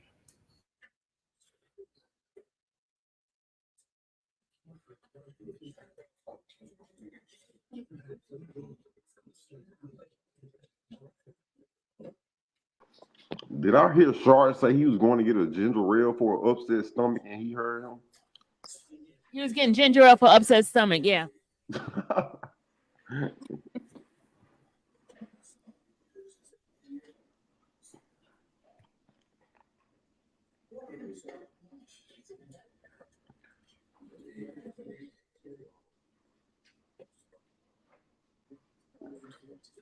Do you guys think that recording that still gave the prosecution? Do you think he only gave him half of it? Or you think he gave him the whole thing? He You gave hear I him how think mad he was? he gave him what he had. he gave him the whole thing, but in previous evidence, didn't the state make it aware that they can get more things compared to the defense when they do serve for evidence? Yeah, state gets everything. The defense don't get everything like the state because they got more power than the attorneys, don't they? See, but Auntie, correct me if I'm wrong. The state has the case in chief right now, so really the defense didn't even have to give them a flash drive with anything on it. Oh Yeah. yeah, and that's what Phil said too. He was like, yeah, he didn't have to guarantee anything. Yep. Because they don't have a case to prove. They don't have to prove anything. They don't even have That's to the put law. Well, especially until it's their turn. It ain't even their turn yet. I wouldn't give him anything. I'm wondering, are they going to call is the state going to, I mean, the defense going to call witnesses, Sylvia? Do you know? Yeah, they have witnesses. Yeah. It's gonna be some rappers. Yeah, T.I. is one of them. Oh, wow. They can hang this case. And he is coming. Oh, So so you I'm know glad. T.I. coming. Okay. Okay, I'm glad you said it, so I could have stopped. I can stop holding it in. He finna come in there with so many big words and all that bull crap. See, exclusively, pathologically, y'all need to let this black man go. And these people are habitually prosecuting us for no reason. The consequences of an elimination of explanation. Let me stop. Perhaps, Your Honor, the election was rigged. Somebody said expeditiously. I just love the way he talks too. I hate the way he talks. I do. I like the way he talks. I love the way he talks. I like how he talks slow. He's not a fast talker. He's articulate. Look, I like. see, look, see, I was one of the only black kids in my school. I know when a black person just learns some new big words and they trying to use them. He one of them. As soon as he learned it, he gonna put it in a sentence. And that's what it That's sounds what like. you're supposed to do. He from the gutter. It's a lot of stuff he didn't learn. So when you do learn something, finesse it. That's right. It's like, what can he say? You got to pop out and show ninjas. man, it's T.I. we talking about. He was in the same situation. That's the only why he popping out and showing. And she says, Nona wants to know when is the Atlanta meetup. Oh yeah, make that happen so I can plan and come to the city. Okay. Love gonna be at the airport waiting on all y'all. Hey, Nona, you gonna be part of the I want my one-on-one, so I'm ready. Nona, you gonna be part of the committee, the planning committee? I ain't gonna do it by myself. I'll help you with it, Sylvia. I'm an ATLian. Okay. Nona is too. Yep. I'm in DeKalb County. We're close to each other then. Or AKA DeKalb County. We can have a planning party right there, Panera Bread right there on by Stonecrest. Okay, that's cool. That's down 20. I live in Ellenwood. Yeah, we could do a planning committee at the Panera Bread there. Cool. Because I won't let y'all come all the way out here because this is Covington all the way out. Oh yeah, that Newton County. That's like Cobb County. No. Hey Sylvia, I see somebody asked in the chat. I think when you showed us, wasn't Killer Mike one of the witnesses for the defense? Yeah, I think he was. See, now that's a real smart person right there. He one of them. He's like an older Kendrick Lamar. Thank you, Nona. Okay, so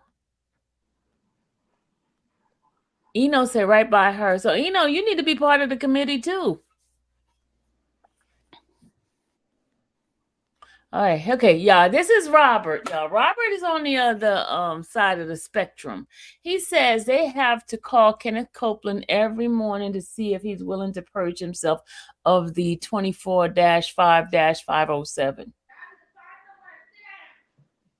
Renee, you heard what he just said?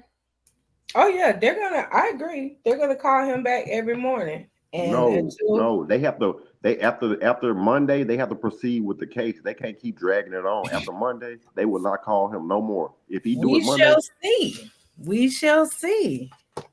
We shall see. This is all new waters that everyone is treading right now. Yeah. I think there was. I mean, he still said I've done what 400, 300 appeals, and he's never read a case like this.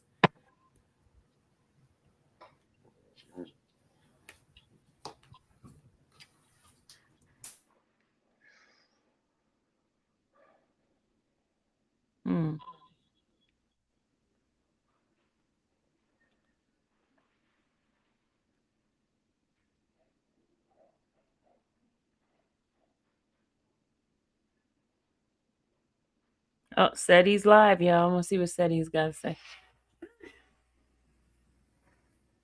I'm gonna put that video on until tomorrow, and then we'll do a live on that one. Oh, he's gonna do a live. Police? Nah, like I get out of the car. Okay. Listen, Sorry about that. He's live. Over 300 appeals. Oh yeah, he did mention something about over 300 cases. So he's won over 300 appeals because isn't he like the top appeal lawyer in Georgia?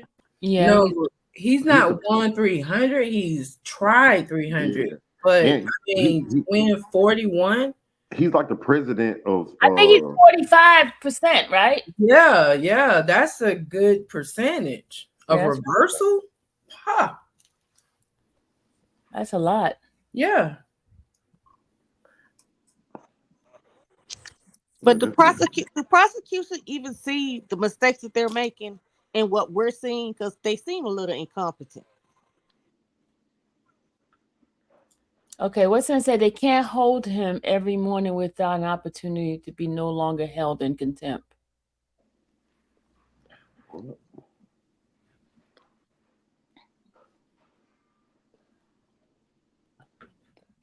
Yes, they can. Is Robert saying that they will just go through the whole dance every morning and calling him? And then what is he saying? But there's got to be a limit of the amount of time they can ask for him. Yeah, right. But Miss Yeah. Love said that they can hold him until the trial is over. That's not him posting, Eno. That's not him posting. Don't think it's him, y'all. It's not him. It's got to be somebody that has his account. It might even be the state. It's not him posting. Yeah, they're gonna have to move on. If Woody gonna continue to not cooperate, plead the fifth or whatever, they have to move on. Move on to the next, whatever they got up next. Was is the second murder or something? Anybody know what's gonna be next? It's the other murder, the attempted murder or something like that. Or is it the murder? It's two murders here. It's Nuts and the other one. All right, let's go ahead and look at the indictment. Hold on. Is it Drinks? Yeah, is it Shamel Drinks or something like that? Mm-hmm. Gotcha. I remember when that was on the news.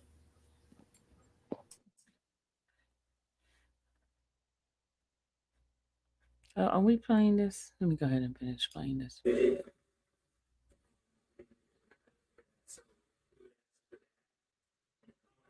Additionally, we are able to diligently work the budget out. So, look at these six exhibits. Last week, we discussed that we had some objections. It was called, we had to put it in because the state said that it was just a large amount. They were seeking to admit. So now we have PowerPoint. It looks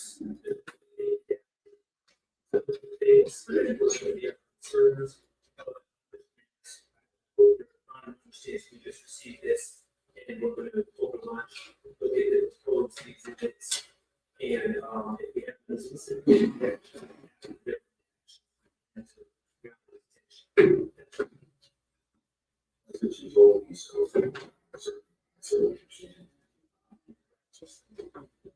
so what happens is that hearings or that discussion was the state did make some redactions.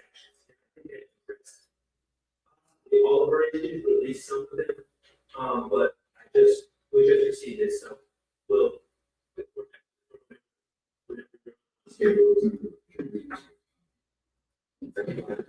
So I understand it.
All right, I'm about to show you guys from the my camera side when they're arrested him, but you're not gonna see the actual arrest, okay?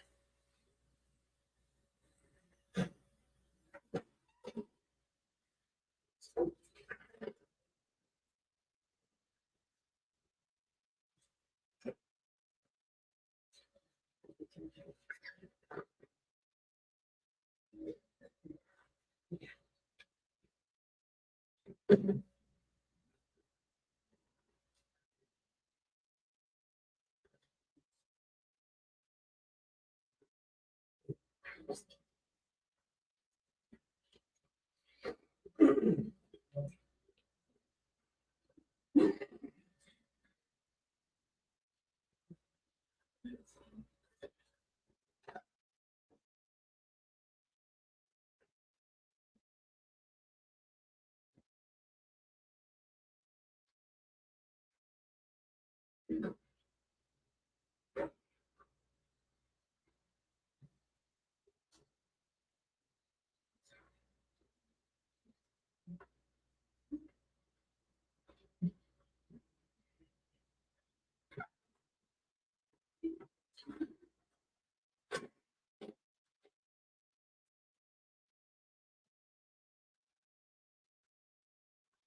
me move us to the bottom, Renee.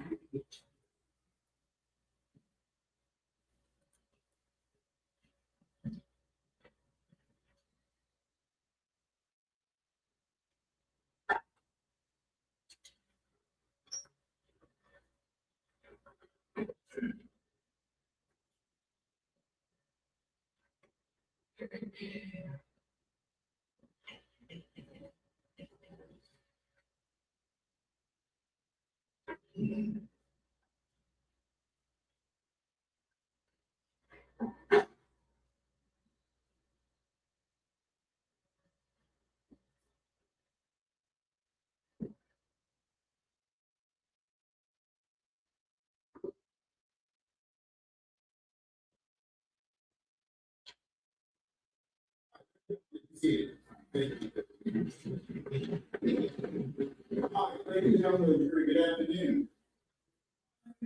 And I know you've been wondering what made you want. Remember I told you there's times that you work and morning is one of those times, so please. Given that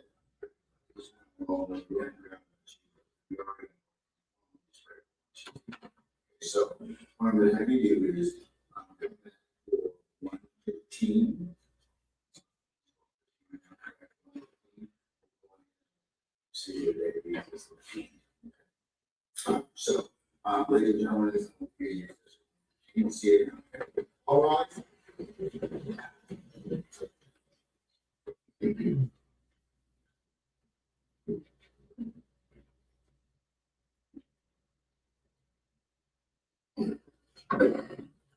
All right, let me hold on, y'all.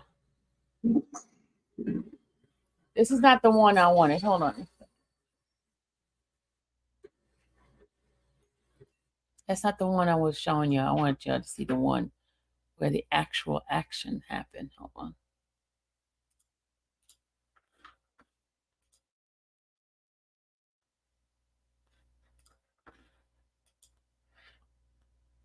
All right, y'all ready?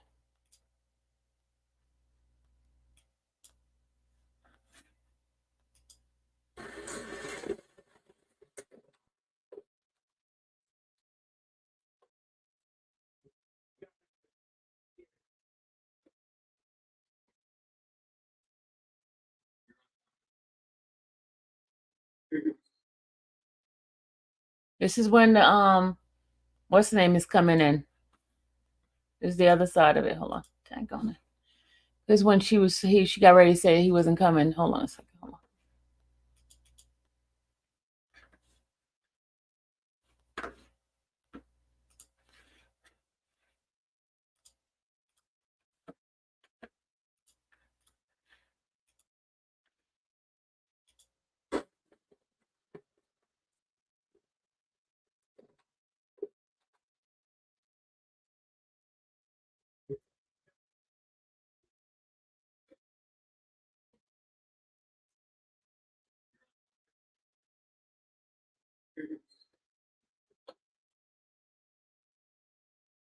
Ms. Copeland, before you sit down, you would turn and face.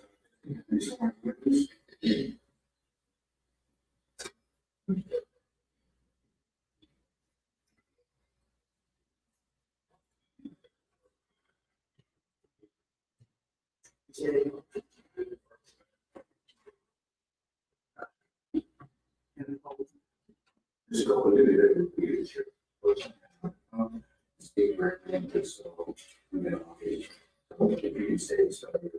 We're gonna see what Jeffrey's reaction is to when he's plead the fifth.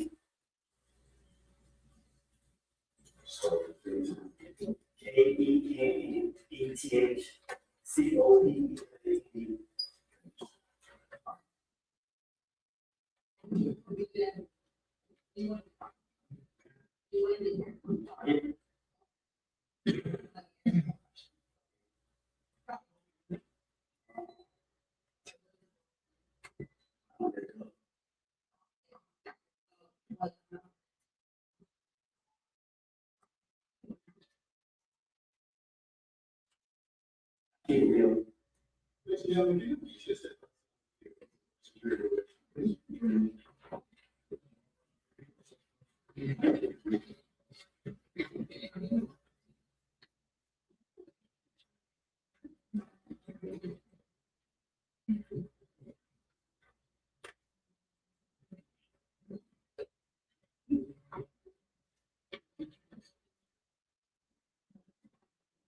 Seven, this court also will go for contempt. And we'll see you on Monday.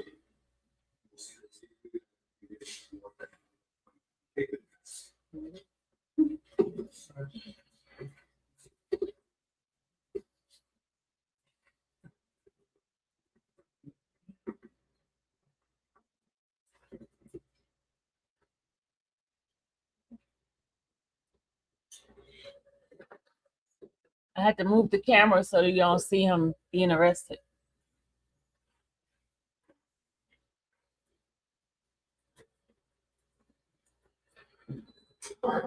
Say, Kevin, what it is you plan on going this afternoon?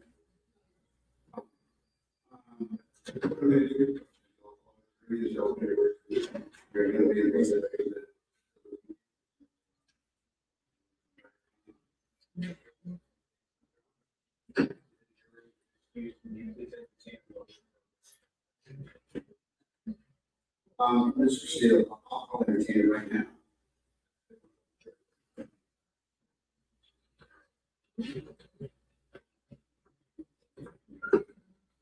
It's the business of this job. We didn't know he was going to vote. Certainly didn't feel like him. He only asked one question. So physical time was really, I mean, you can't.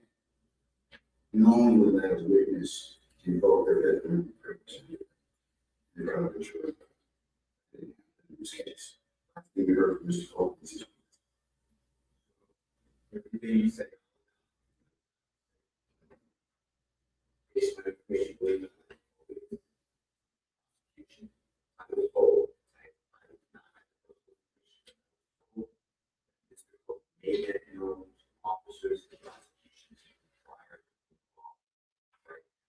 But it's what I was told. I mean, and that's canceled.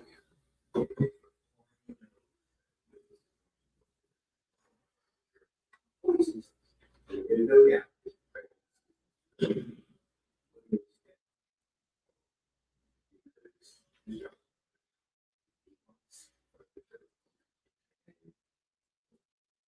A purpose of obtaining safety, that's what we heard.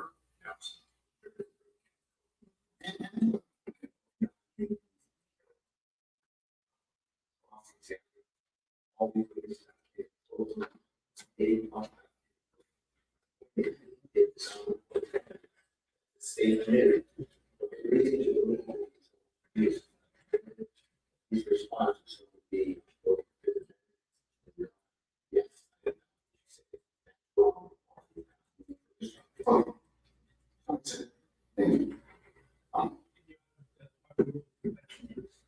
Yes, sir. It was going. Yes, Ms. Love.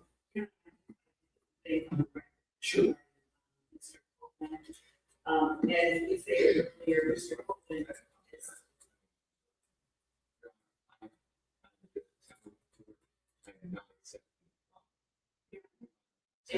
Okay, but the council gets the proper position.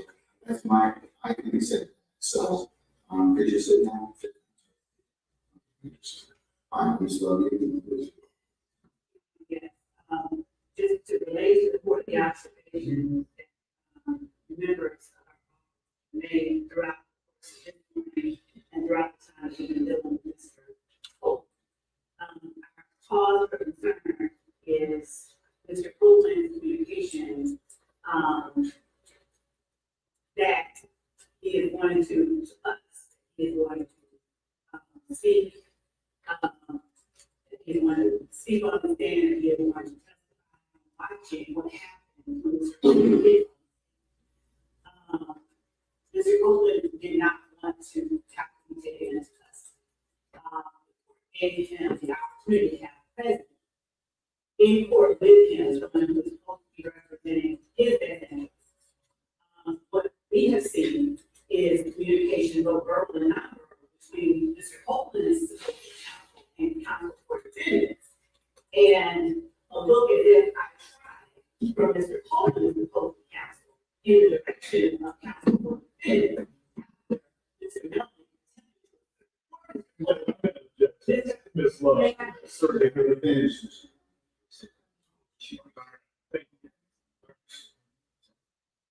While Copeland is on the stand stating that he wants to testify, he will testify.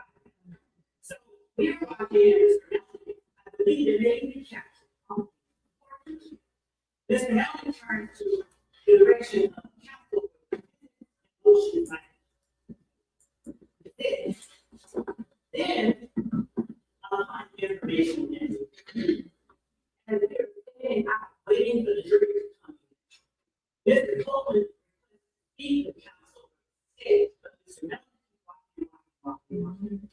then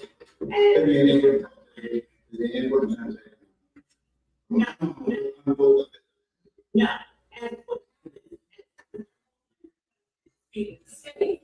Mr. Melvin and then we learned that tell Mr. Copeland they are going to hammer me. So Mr. Copeland comes in and asks me, have I spoken to Mr. Copeland?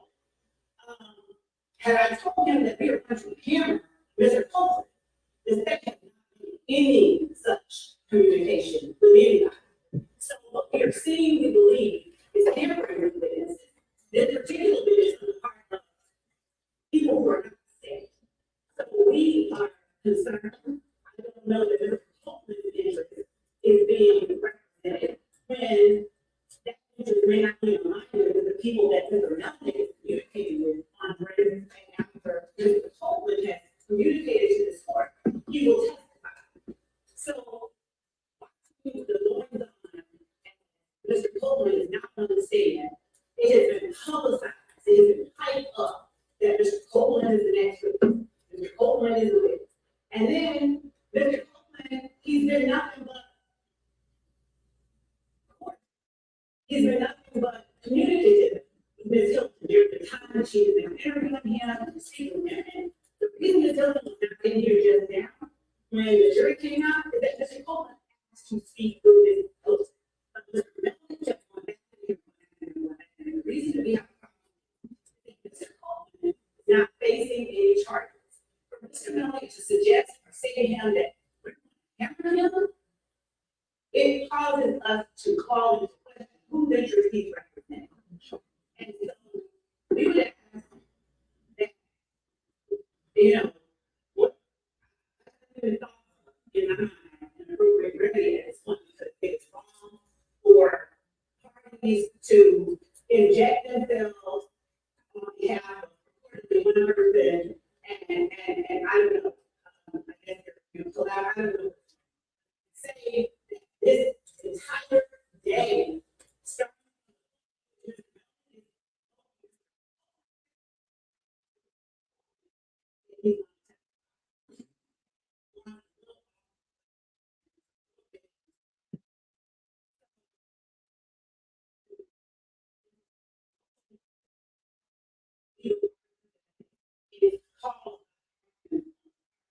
People other than the state. So we will continue to do Mr. Coleman because Mr. Coleman doesn't have any charge that he has to be with us, which he has. We're going to be with him. And that's what is going on with respect to the person court. According to the best interest of Mr. Coleman. But it would appear to me that Mr. Coleman's best interest would be served by Mr. Coleman not being in that full time jail. But so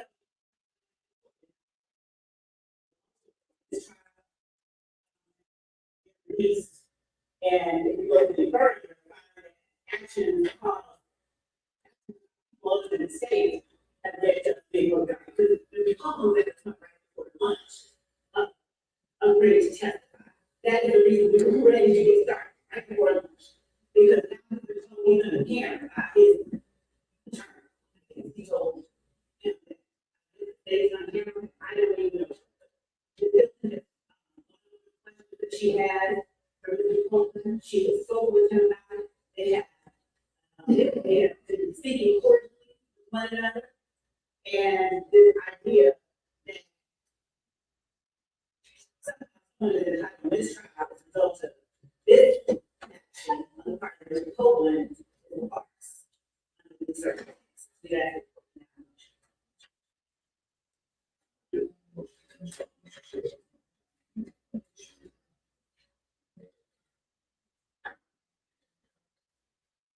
Mr.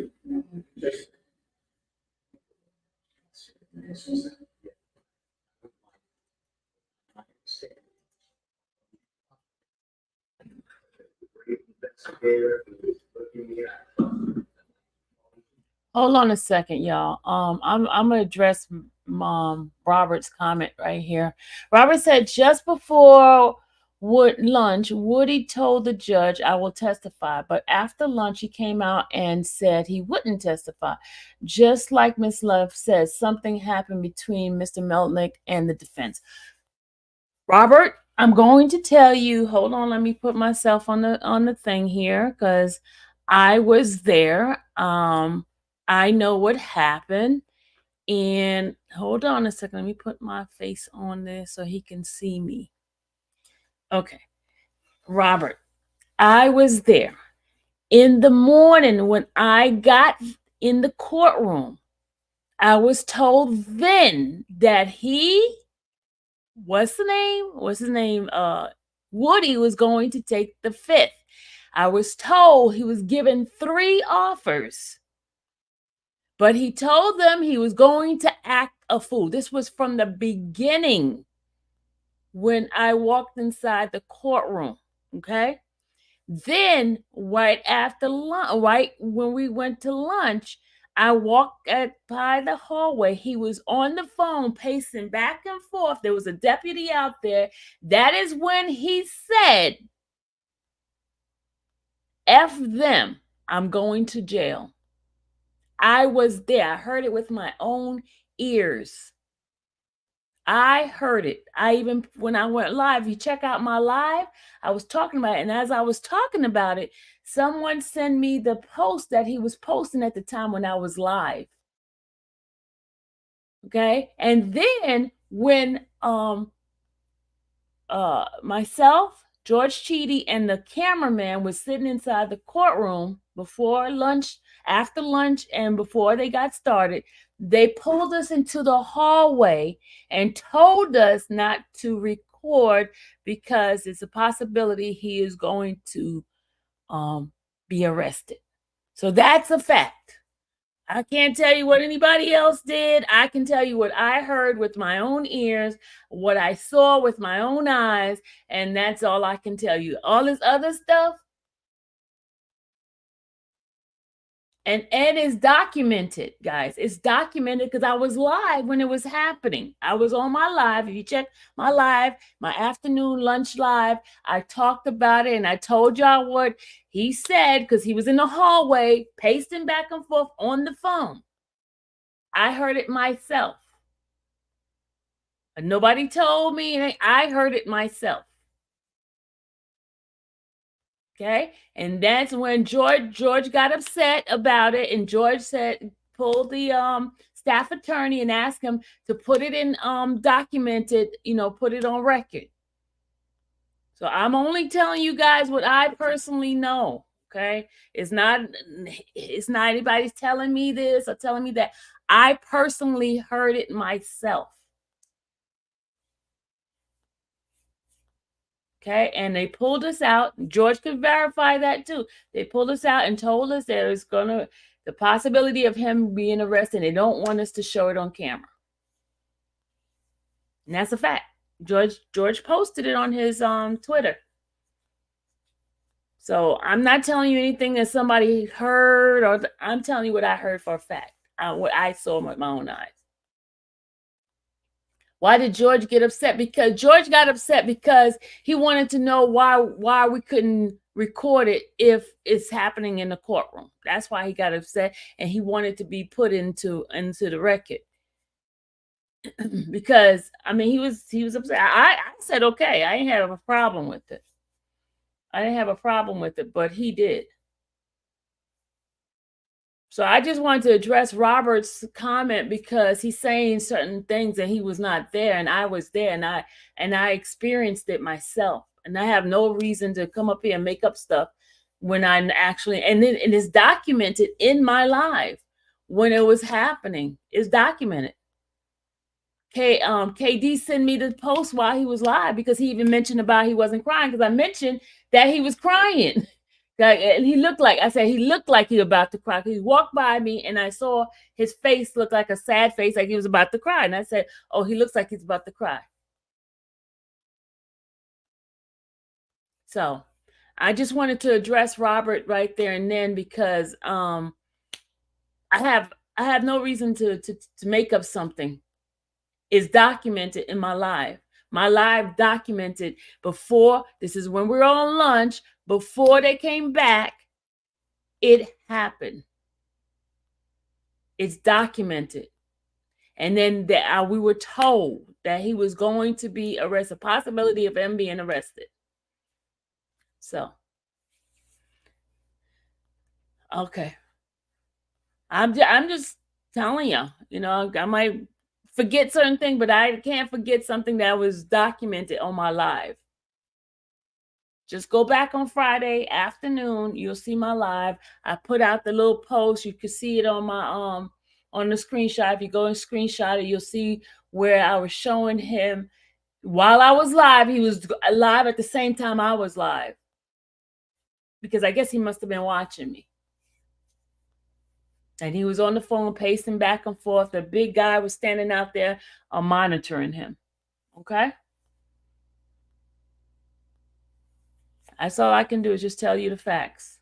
I'm not making up anything, y'all. And it's documented. And George Cheedy posted something on his Twitter account. X. Okay? I mean, I just hate when people say stuff and they don't know what the facts are. And that was happening in real time. You were doing the midday recap, and you mentioned it sounded like he was about to cry, and then you showed in the screenshot where it's like he responded to what he apparently heard you say on your live. But yeah, and the attorney, like I know when we was watching it last night, when we was looking to see if his attorney was possibly giving any eye gestures or head nods or head roll, none of that occurred. In fact, it looks like that man went to go look through his emails. And I had my camera on him throughout the whole time. To pin it down. Yeah. I had the camera on him. So for them to even say that he motioned, it didn't happen. My camera did not capture that at all. And everybody, like, we were just looking at, Thug's facial expression. He didn't flinch. Like, no emotion. Like, I guess. No, look, he says here, but Sylvia, we all watched with his own eyes, and he looked at the judge and said, "I will testify." Yes, he said he will testify, but he lied. I mean, I think he was confused. I mean, these guys aren't educated people. Like, education for them went so far. And when he said, "Wait a minute, I don't think that's what I mean," but the thing is, early in that morning, because if he's okay, here's the thing. They knew from the beginning what he was going to do, because if it didn't do it, why did the judge have to say what he was supposed to, say? And then his attorney said then that he was going to plead the fifth. Remember? His attorney said that before he even got on the stand to testify. His attorney said that he was planning to plead the fifth. And then he got convinced to change his mind. And I think he said, so I just tell him what I need to. He did say that. Yeah, that's like saying, okay, you're telling me I don't recall it, or I can tell them, no, that's not the truth. Like, I think it was so misleading to him that he was confused. And if I was sitting on the bench because of that danger, I wouldn't have went through it. Like, I would think someone could reasonably see that the danger, which is ahead, this person pleading the fifth in front of this jury that's in the box. Okay, hold on. Let's go back to when he said he was going to plead the fifth in front of the judge originally, and then the judge explained to him. Remember that, right? He explained to him. Okay, because he was sitting in the courtroom at the time. Hold on a second, y'all. I guess we all hear things differently. All right, here we go.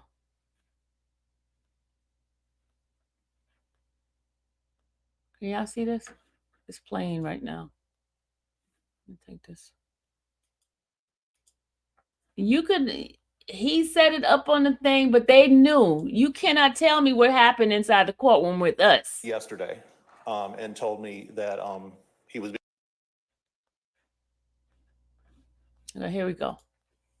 And that Mr. Melnick is with us now, and that Mr. Copeland is outside, correct? No, he's right there sitting there. Okay. Say again? Okay. Sitting right there. All right, Mr. Melnick, good morning, sir. Welcome. Good morning, Your Honor. All right. Sir, do you have any issues of concern or that I need to take up before the state calls your client? I do, Your Honor. Okay, go ahead. May I approach? You may.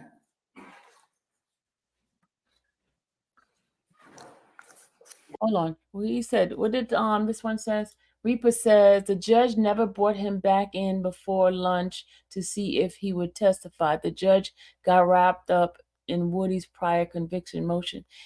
No, he right here is when we're about to play when the judge talked to him about him pleading the fifth. This is the part right here.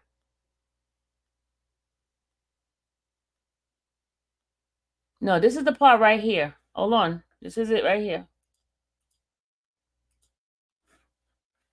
Pay attention. Nobody knew about the immunity agreement but the judge and the district attorney. Pay attention. It says pay attention. Nobody knew about the immunity agreement but the judge and the district attorney. Okay, let's play this since we got to get some comprehension going on here. We got to get some comprehension because it's some. I understand everybody has their sides and stuff, but let's just listen to the facts of what happened in court. This is not a side thing. This is what happened in court. Okay, y'all? And you got to see the movement. You're going to see the deputies going there. You see them talking to the judge behind and going behind the gate. I mean, it's in the recording. Just watch, y'all. Just watch.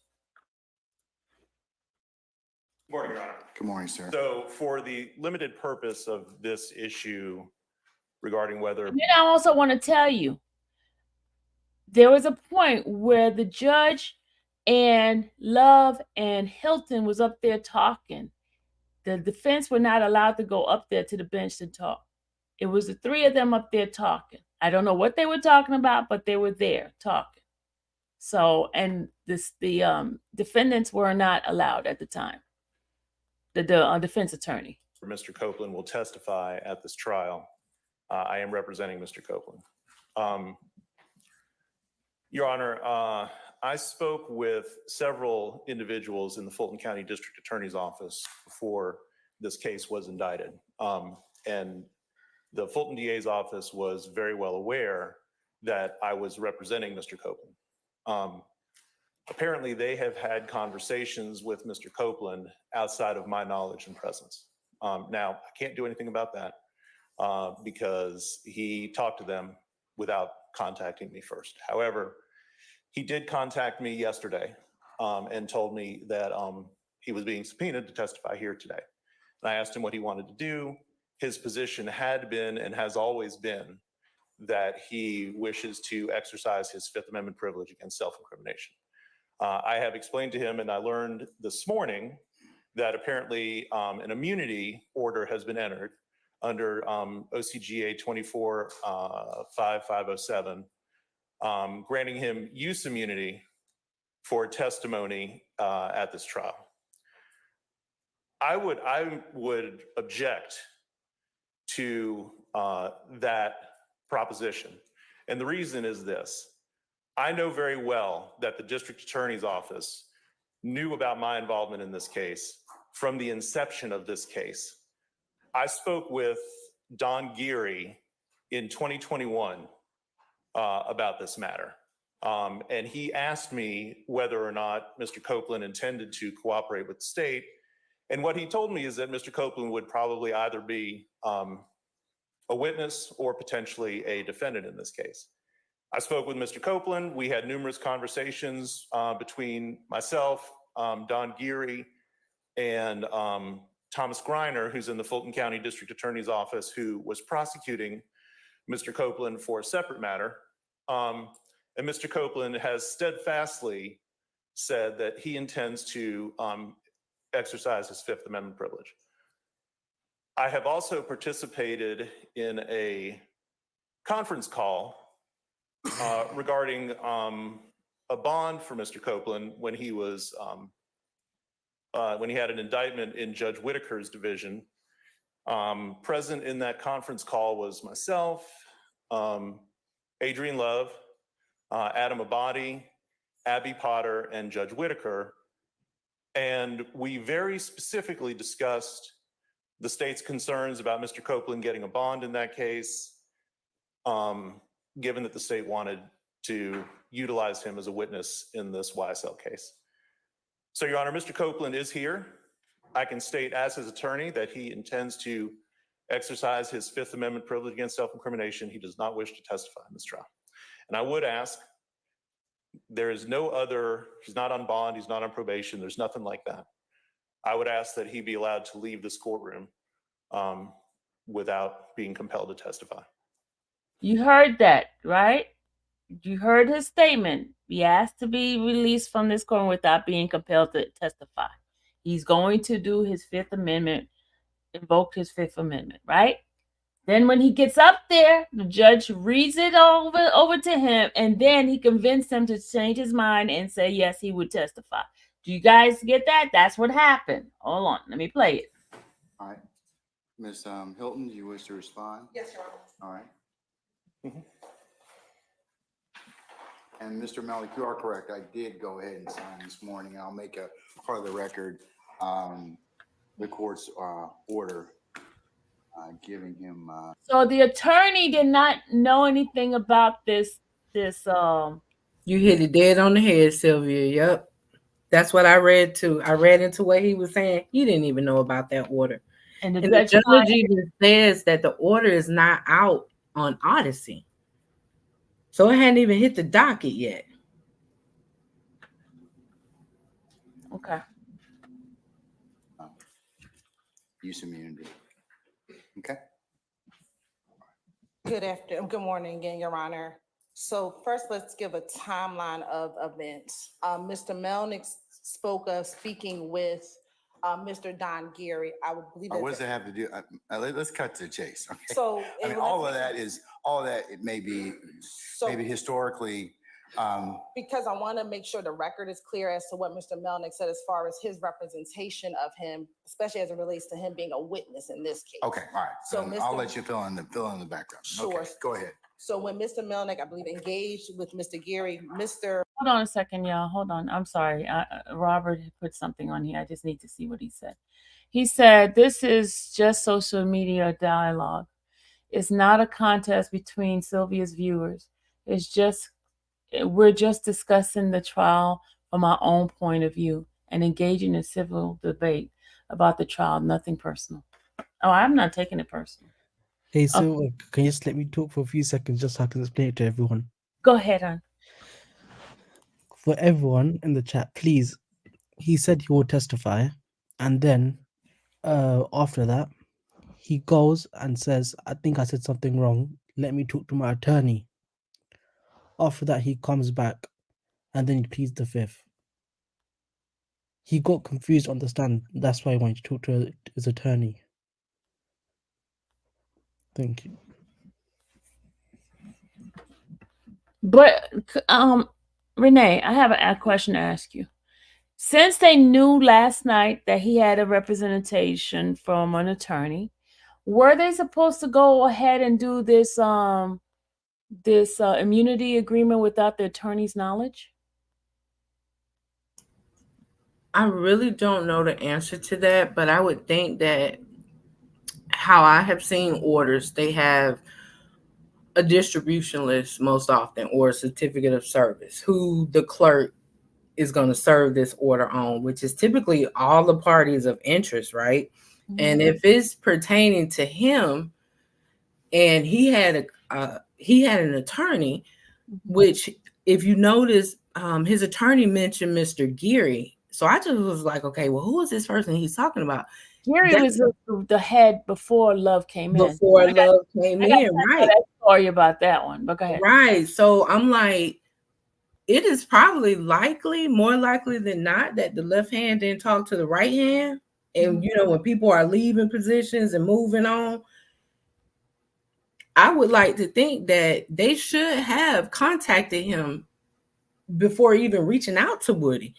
When they initially reached out to subpoena him, and I guess she said last Friday she reached out to subpoena him, he had an attorney, it sounds like.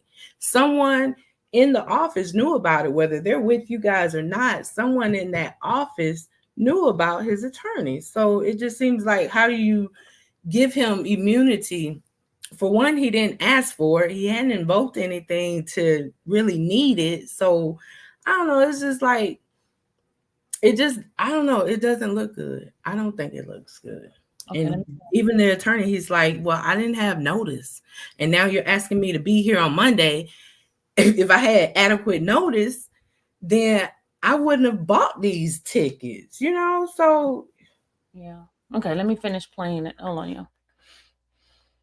Copeland had at that time either two open pending cases, because this would have been in 2020 or 2021. At that point in time, he had open pending charges with the Fulton County District Attorney's Office.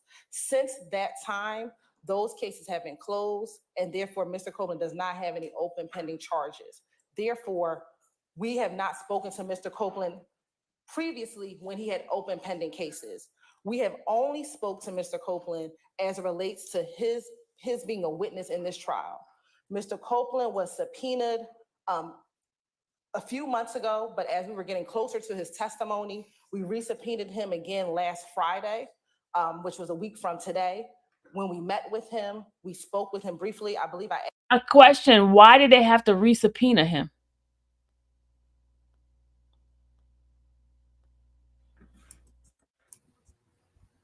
That's a good question. Because everybody else has one subpoena and they just on hold until they call them in. So why do you have to resubmit a subpoena against him? Because there's something that was happening that we don't know about that caused you to resubpoena him. After we had an let's attorney, make Mr. Melnick sure. Till he shows up. Mm-hmm. was his attorney. I believe my understanding from Mr. Copeland was that he hadn't spoke to him or that he wasn't his attorney. At that point, we continued to engage in conversation. Mr. Copeland engaged with us. On Monday, we reached out to Mr. Copeland to see if he wanted to come down to do witness prep. We did not meet on Monday. On Tuesday, we thought that he was going to get called. He came down here. We spoke. He asked us questions. We answered his questions, and we've moved forward. At no time during any of those conversations that we had with Mr. Copeland that he advised that he wanted his attorney there. We would have obliged that, but I believe that we were having good conversation as he's a witness in our case. Yesterday at our final prep session, we spoke with him. It was about 1 o'clock in the afternoon in the courthouse. When we left the room that we were meeting in, I saw Mr. Max Shard in the hallway. As we left, we had our greetings. And then it was not until 6 o'clock last night that I received an email from Mr. Melnick, copied Mr. Shard and Mr. Steele on that email, and advised that his client was going to plead the fifth. In the state's conversations with Mr. Copeland, he had some concerns, and we had told him just in general conversation that we would give him use immunity to testify in the trial. Once we received the email from Ms. You heard what she just said? He had some concerns. And they offered him immunity. Remember I told you gave him 3 deals? I told y'all yesterday. There was 3 deals given.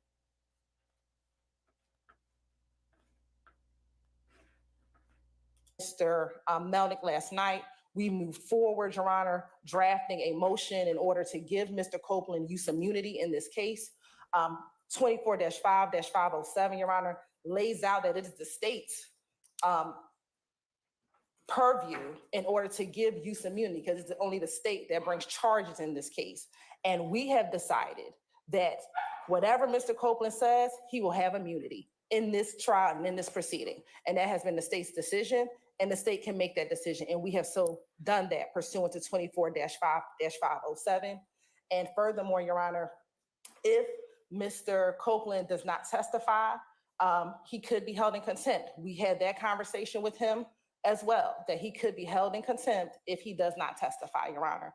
And so the state would ask that the order that the court has signed be honored, and that Mr. Copeland be compelled to testify and not insert his Fifth Amendment privilege and testify as a witness in this proceeding.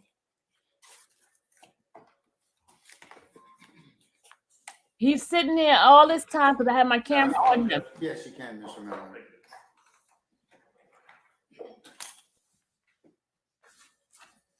So, Mr. Melnick, here's the thing.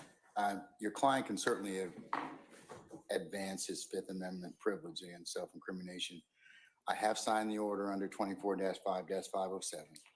So I guess have you explained to your client the potential second and third order effects that could occur depending upon his decision? I have, Judge. Okay. All right. I guess the only thing to do at this point in time is to bring him in and determine whether or not he'd like to. Judge. He would like to make sure he understands. I understand Where he is under 24-5-507. He is present in the courtroom, Judge. Okay. What he has told me is that he repeatedly told the DA's office that he did not wish to cooperate, did not wish to testify, and wished to exercise his Fifth Amendment privilege. But I can bring him up and have him state that on the record. Yes. Okay. Coming up, Mr. Copeland. Mr. Copeland, come on up. I hear that. He was saying he wanted the fifth, okay? And the judge explained to him, and that's when he changed his mind. Listen. All right, Mr. Copeland, your counsel, Mr. Melnick, have you had an opportunity to talk with him about testifying today? Yes. All right. Has the state provided you a letter of immunity or a copy of the order that I have signed directing that they give you use immunity? Yes. Do you have a copy of it? Yes. All right. Can we see that, please? Can I need 2 copies of it, actually 3.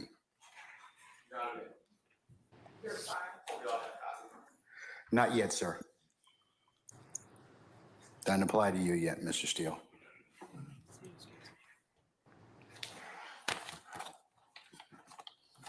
But it is going to be part of the record, Mr. Steele. I haven't filed it yet under Odyssey. I don't think it's made the Odyssey system quite yet. So, anyways. Huh? We have a proposed order. But I signed the order this morning, though. I meant the manner in which it will be filed will not be made public. Okay, all right. But I signed the order this morning. Which copy's been given to Mr. Copeland? The order pursuant? All right. All right. Okay. Do we have extra copies of that? But I signed the order this morning. Which copy's been given to Mr. Copeland? Hey, mute your phone, Brandy. Good thing you playing replaying. Mute, Brandy. All right, Mr. Copeland, I'm going to mark this as the next court's exhibit in order, okay? Mr. Copeland, can you take a look at that order for me, please, sir?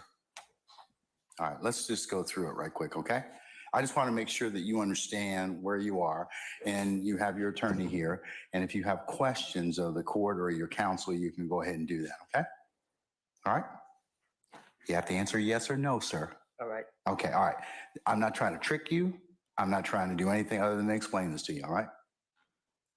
Okay. Okay, all right. Mr. Copeland, this order reads basically, the state of Georgia has moved the court pursuant to this particular statute, which is 24-5-507, to compel your testimony. And our district attorney, Ms. Willis, having determined that your testimony is materially as necessary to the public interest. And that is, and if you take a look at the footnote, sir, I'm sure your attorney's probably explained this to you, that she has the purview of determining whether or not your testimony is needed for a particular trial. I don't even have that authority. Your attorney doesn't have that authority. You can't decide that maybe it's not really necessary. She makes that decision. So, and it's in the public interest. So you've been subpoenaed in this case to appear before and give testimony in this particular matter. And the state has provided the court sufficient reasons as to why you are necessary as a witness in this case. It appears that you've been properly subpoenaed to appear as a witness in this case, and that your testimony is necessary in the public interest. So that's how we, as a due process, gets you to come to court. I mean, you were noticed as a witness. They've identified you as a witness. They've determined that your testimony is needed. Because of the fact that you have some concerns about what your testimony may indicate or could indicate in this case, and that's something that you and your counsel have talked about, and I'm not certainly going to inquire about that. But in order to potentially deal with anything that may come out of that, the state is basically, knowing that you have a Fifth Amendment privilege, says, okay, we acknowledge that. We're going to give you immunity. And as a result of that, then you have to testify as a result of that. If you don't testify, then I, as the judge in this case, have several remedies. One of those is that I could hold you in contempt and jail you because the way that you get out of that contempt is to just testify. That's the only thing they wanted in this case, for you to testify. So your attorneys told me you're going to invoke your Fifth Amendment privilege. Done, said. You see that? You said however, the immunity has been signed. I have a copy of that right now. So you're required to testify. Hold on. He said your attorney said you're going to invoke your Fifth Amendment. And he nodded yes. Okay, y'all? At this point right here, this man is saying he's at doing the fifth, pleading the fifth, right, y'all? Y'all hear this, right? He affirmed it. Then he changed his mind. But his whole mindset from the beginning, and then he went back to his original thought, which is to do the fifth, plead the fifth. So if you don't testify, the state's probably going to ask me to jail you. And I'm probably going to do that. So I'd like you to go ahead out and talk with your lawyer and tell me what you want to do at that point in time, okay? Do you need any more time to talk, Mr. Copeland? Okay. He said, no, What is your desire at this time? I'm taking the fifth. You heard him. Okay, you've taken the fifth, but you've got I immunity. hear You him. still want to, are you going to testify? That's the thing. That's the question. That's the question on the floor. I've acknowledged the fact you have a Fifth Amendment privilege. Did y'all but the hear him? state's giving you immunity, so that overrides that Fifth Amendment privilege. They require you to testify. He's Yeah, but never. the state don't know what they're talking about. So they ask me a question, they implicate me, then Okay, they can't prosecute you on that. They can't. The order prohibits them from allowing them to use that testimony against you. That's what your lawyer, and I'm not going to get into any of the. Did you hear that, Robert? He's been saying the fifth from the Renee, could you please, Renee, help me out on this one? I agree. I mean, his body language speaks volumes. When I fold my arms up, that's me telling you I'm not even hearing what you're talking about. And he is, I think he played on words and confused him. Yeah, but he also said, y'all, he said he'll testify, but he's still pleading the fifth. That's what I got. That's what I got on that. Yeah. He's going to testify, but he's still going to plead the fifth. That's what he said. Okay, hold on. Let me play it. The machinations or intricacies of what may or may not have happened in this case, but Mr. Melnick is a very seasoned criminal defense attorney. I've seen him over the past 2 decades. I'm sure that he's probably given you very, very good advice, but the state can't use that testimony. They can't kind of say, have it both ways, like you testify and then use that against you to indict you and prosecute you. Then we wouldn't have any faith that we need to have people come in and give testimony. So that's why they can't do that. They kind of can't go back on what they're going to tell you, So I signed the order. Now they've asked for immunity. I've signed the order. So basically, whatever you have to tell us, you tell us. say no more. Do you wish to testify, Mr. Copeland? Is that no?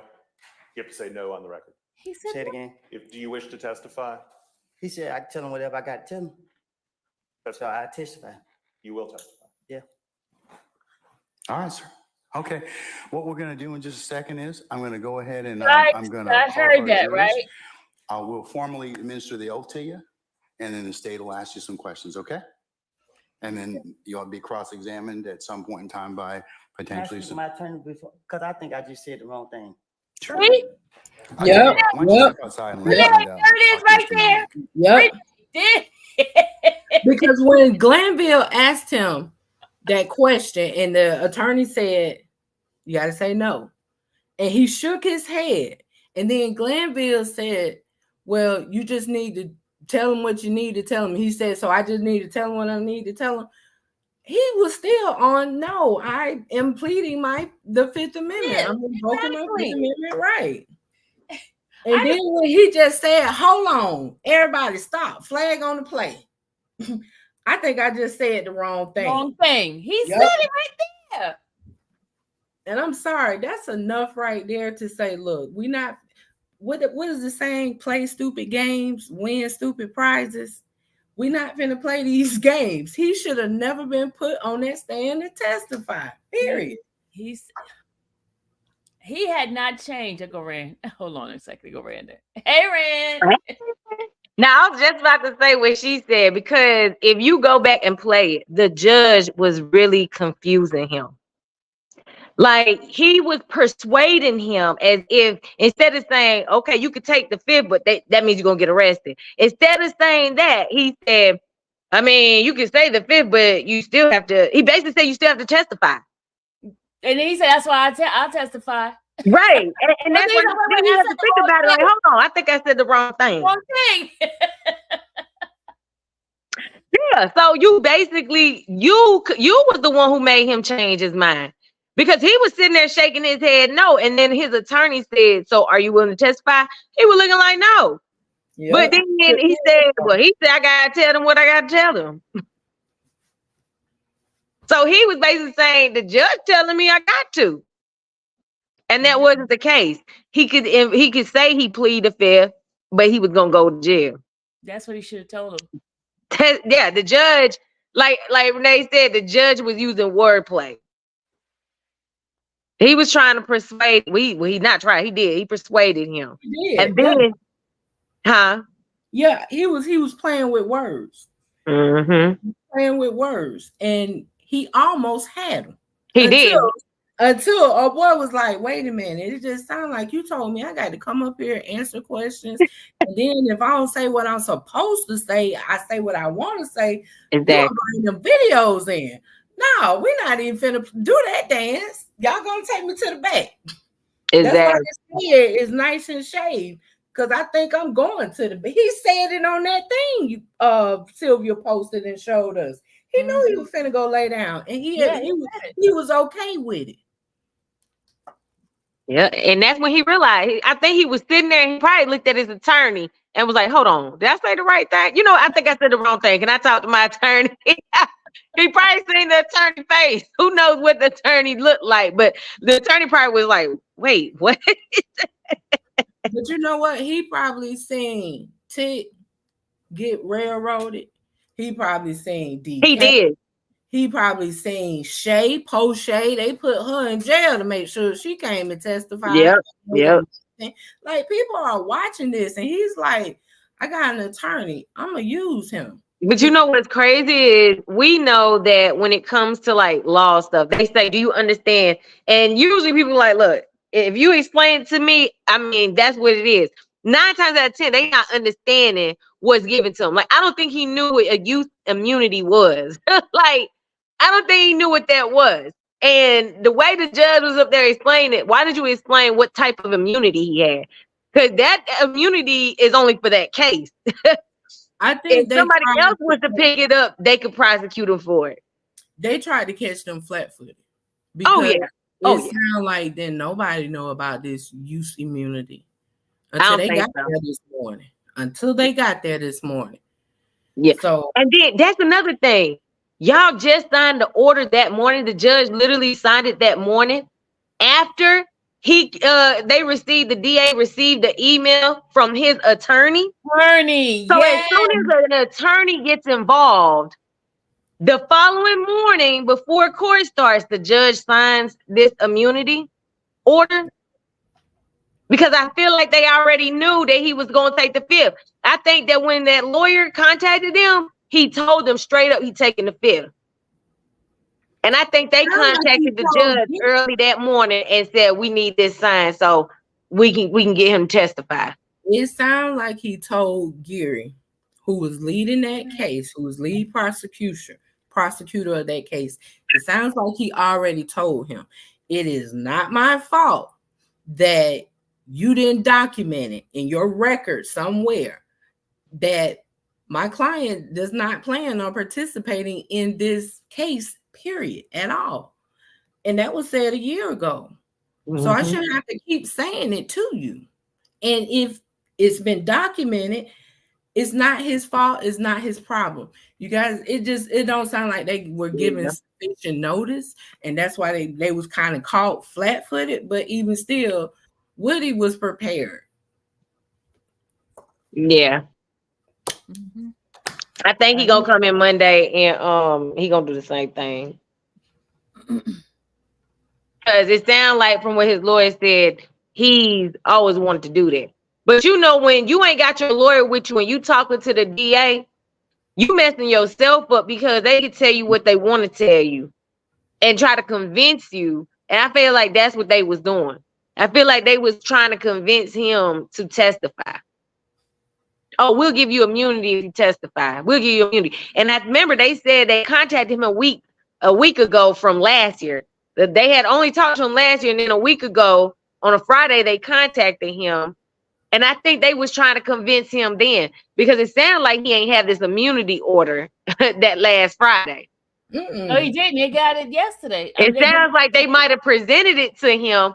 And when his lawyer said he contacted him the other day, I guarantee you that lawyer said, "You are probably like, you dumb. Why would you do that? Why would you sit there and think about this immunity?" Because supposedly he signed it, right?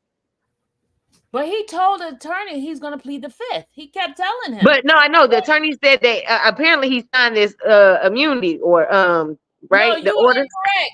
He was incorrect. He told me, was he correct? No, you were incorrect, Robert. You were incorrect. Girl, why did you? You was Yeah. incorrect. All right, let me play it, Red. Hold on a second, y'all. People keep saying, could you play it to the end? Hold on.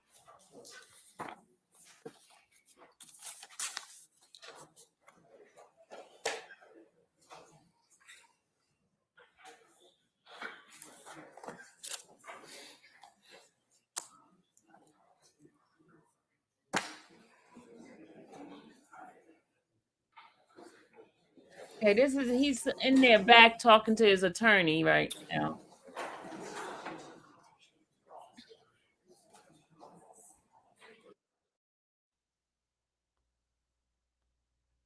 Okay, I'm gonna fast forward this part and get the Dusty Grows.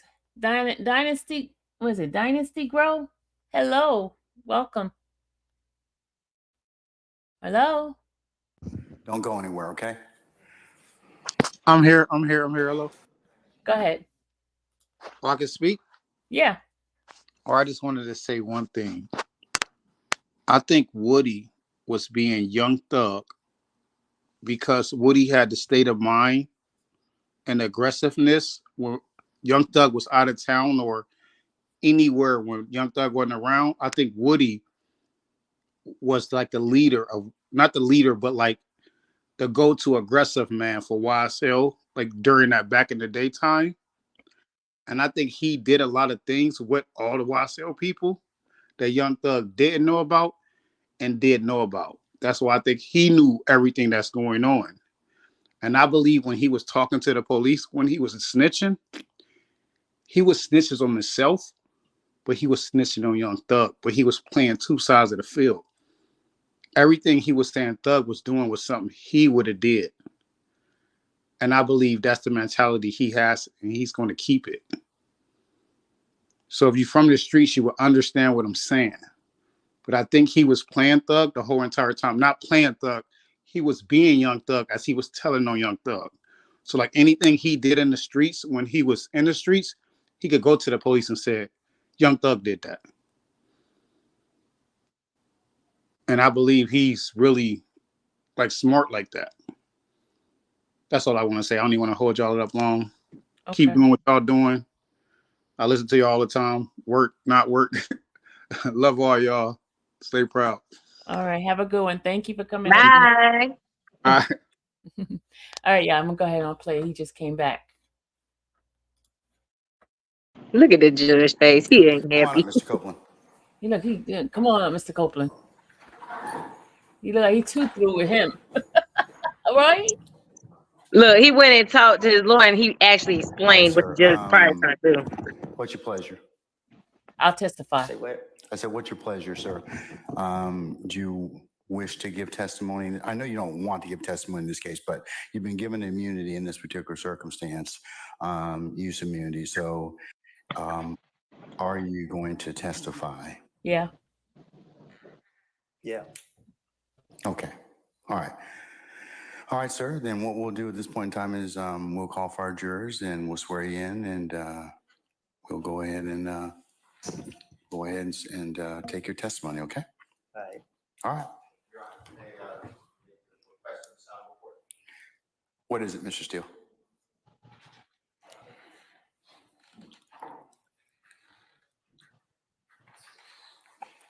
Does our witness need to be excused? Yeah, sir. Go ahead and stand outside, please. If you wouldn't mind, we'll call you in just a minute.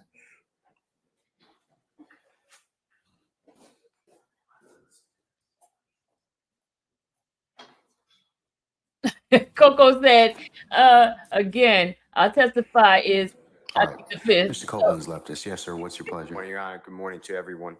Your Honor, I would like the court to weigh in on this, please. I would like it now. That's why I raised it. But if you do it on a break, that's fine. I mean, whatever you want. But I'm citing to court two cases, if you don't mind. Franklin, which is Franklin, like Donald Franklin Samuel versus State. It's 166 Georgia Appeal 375. Yes, of course. 166 Georgia Appeal 375. It's in Division 2, 1983. Also Waldrop, which is Waldrip versus Head, like Bubba Head, and that's 279 Georgia. 826, that's Division 2. It's Roman numeral 2A, capital A. 620 Southeast 2D2. Oh, that's wrong. 829 2005. And Your Honor, what I'd like you to do is the state has stated today, and Ms. Hilton told me this last evening. I don't remember the time, but maybe 6 o'clock, 7 o'clock, something like that. We had 2 telephone conversations. She said that she's met with Mr. Copeland and other members of the prosecution team. I asked for any notes that were entitled to exculpatory information under Brady. Ms. Hilton told me that there was one statement, and she emailed that to me and to everyone on the defense side. But Your Honor, I don't have any of the other notes. Mr. Copeland met with law enforcement on the January 11th of 2015. So God forbid the killing of Mr. Thomas is at 7:22 approximately, January 10th, 2015. By the early morning hours, I'm going to tell you about 4 in the morning, Mr. Copeland is on video, audio recording with Detective Thorpe the next morning. So it's January 11th, 2015. And he made statements that he knows nothing about anything. Since then, he has made additional at least 5 recorded statements that I'm aware of, and he's made other statements that I have nothing on. Anything that, and he's been inconsistent. So anything that he told the state in this preparation would be inconsistent statements, which is impeachment evidence under Brady. And the state, I presume, will claim work product. That's why Ms. Hilton didn't give us any of the notes. But work product of the state is typically not subject to compelled discovery, except to the extent that such notes may be exculpatory and must be disclosed under Brady versus Maryland, which is 373 U.S. 83. That's under Franklin. And then Waldrop versus Head says that work product doctrine gives way to the accused constitutional right to exculpatory and impeaching evidence under Brady. So what I'm asking this honorable court to do is order the state to produce all notes. They had investigated. If they don't want to do that, I ask the court to get a copy of the notes in camera inspection and then meet with us ex parte so we can tell the court what we believe would be inconsistent statements, which is impeachment. That's why I brought it up to the court. All right.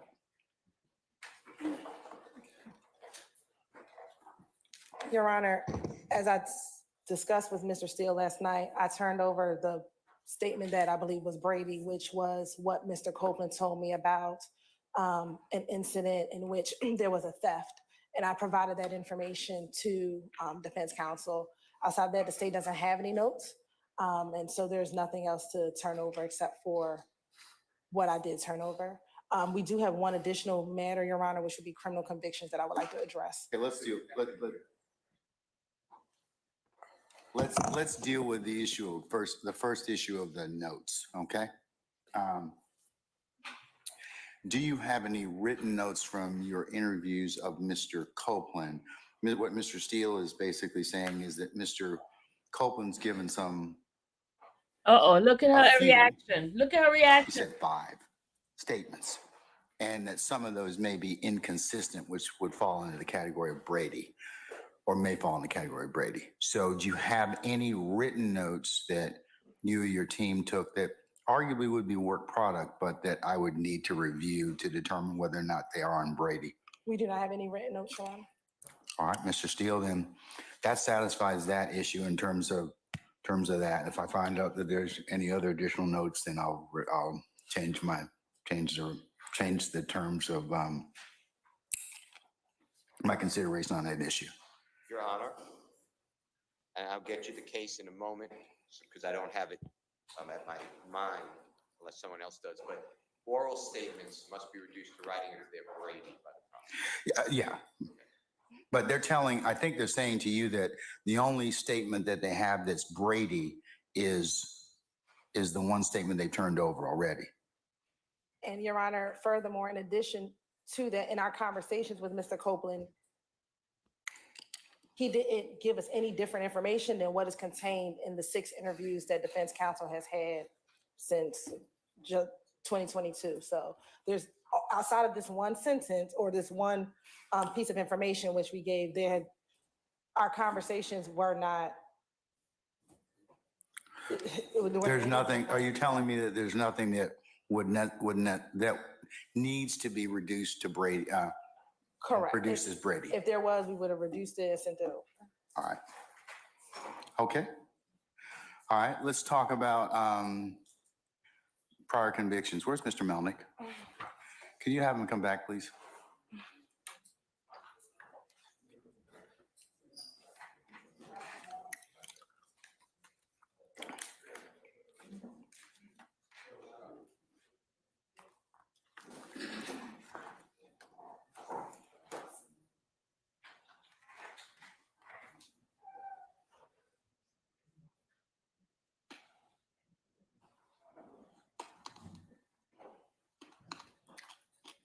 Look at Hilton's face, y'all. Look at Hilton's face.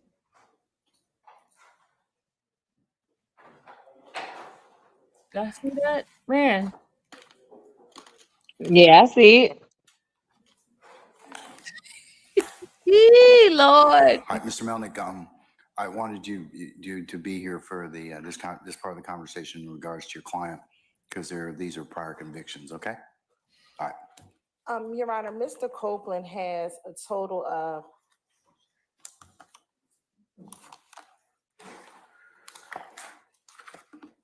11 convictions, Your Honor, prior convictions.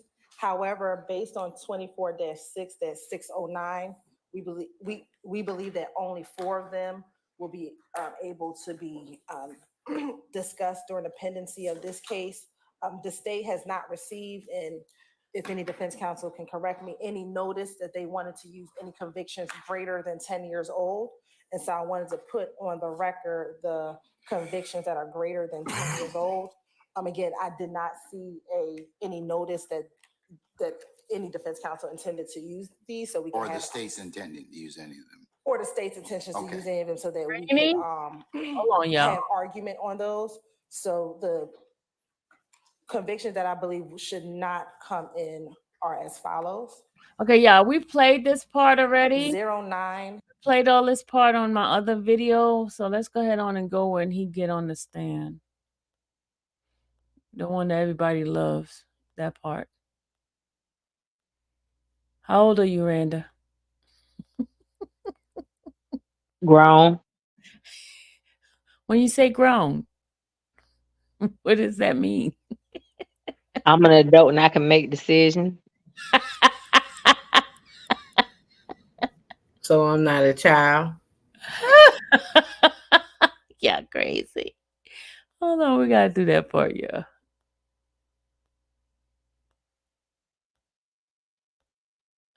Okay, I want to show y'all something. Hold on.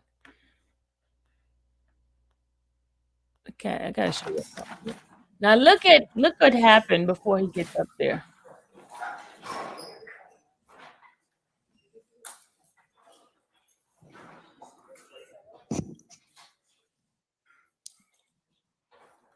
Look what Michael said to you, Randa. Okay, all right.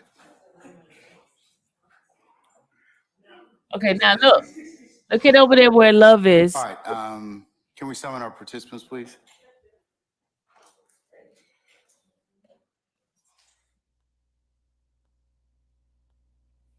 Look at this. Look at love, y'all.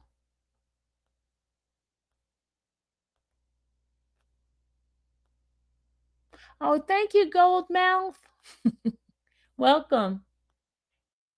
Okay, look at okay. Right after Brown leaves, look who comes up to her.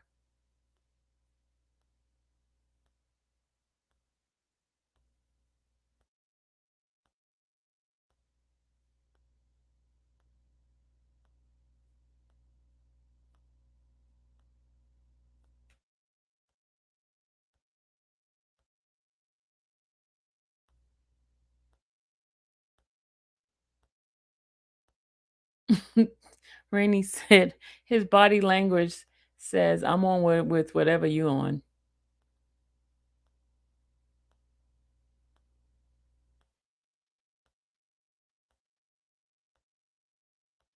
Okay, now look, watch. Okay, she's calling the deputy over. See, there you go.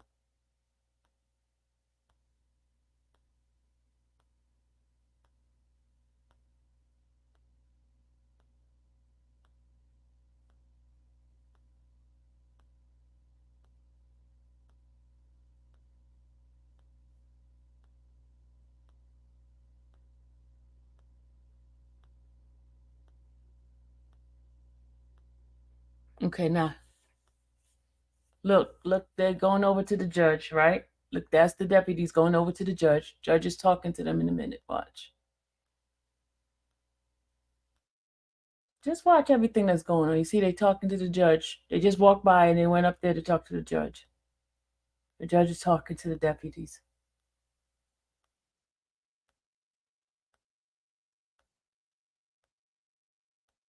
It's all on camera, y'all.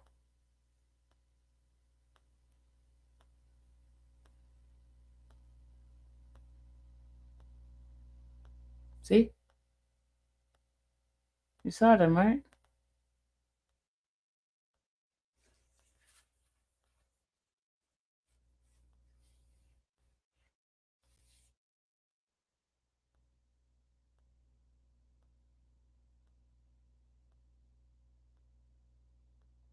See? Captain's going back in the back to talk to the judge. It's all on camera, y'all. There it is, right there. See that?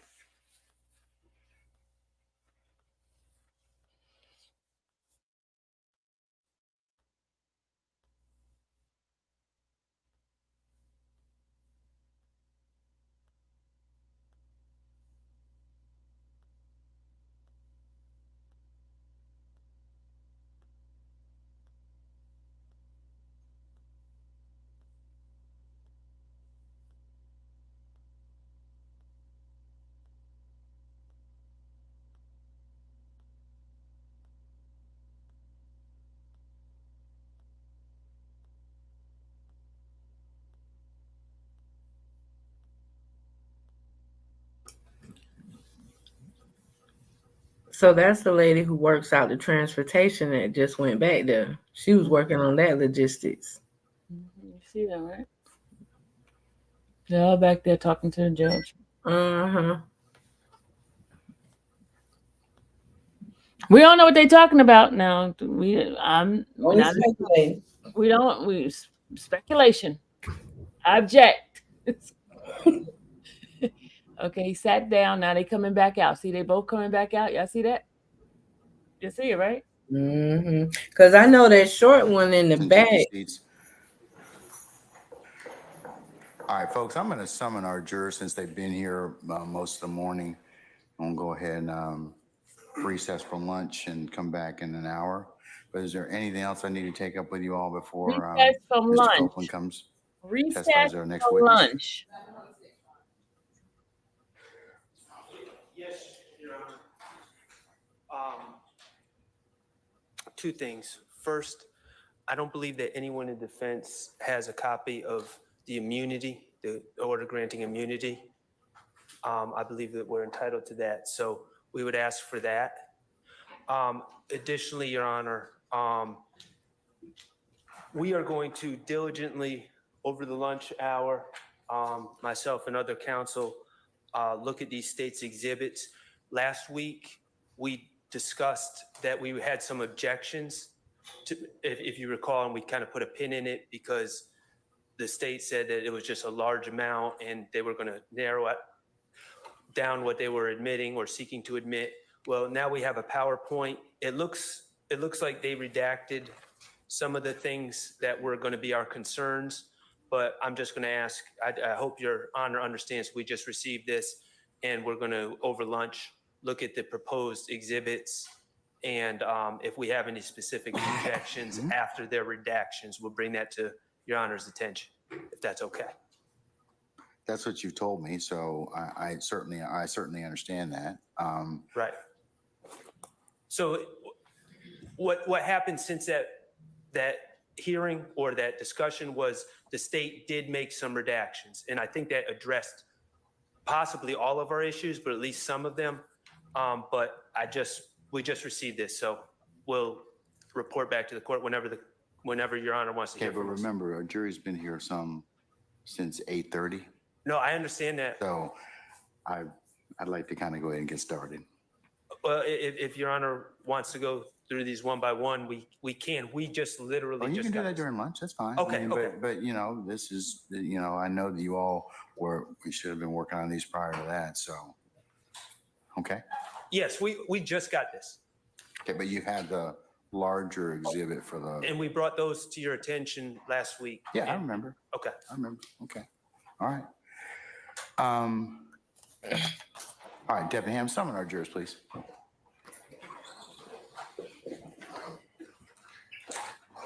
Don't block them, y'all. Don't block them. Hey, people, just because somebody has a difference of opinion does not mean we block them, okay?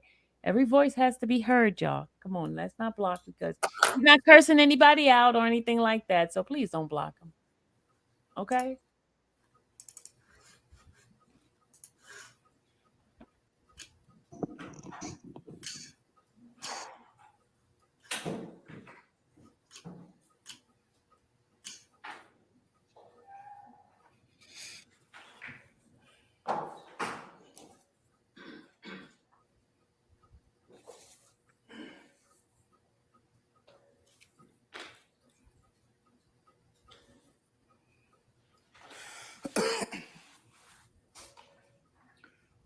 Oh, we're waiting. Where's Mr. Melnick? And Mr. Copeland? He's waiting. Okay. All right. Rainey, don't lose your privilege of a wrench. Do not block the man. Do not time him out. Stop it.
Your Honor, Mr. Melvin has been gone for about 30 and 35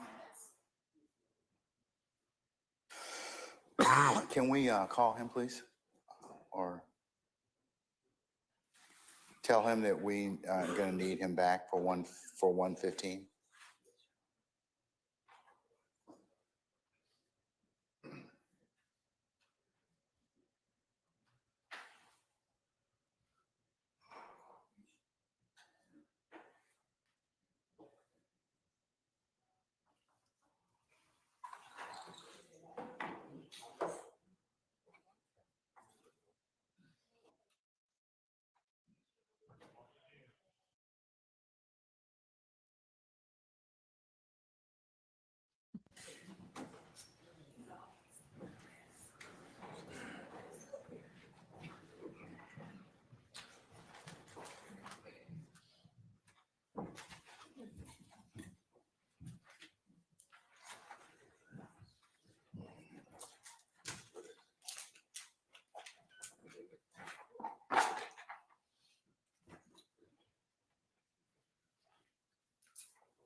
All right, ladies and gentlemen, please be seated.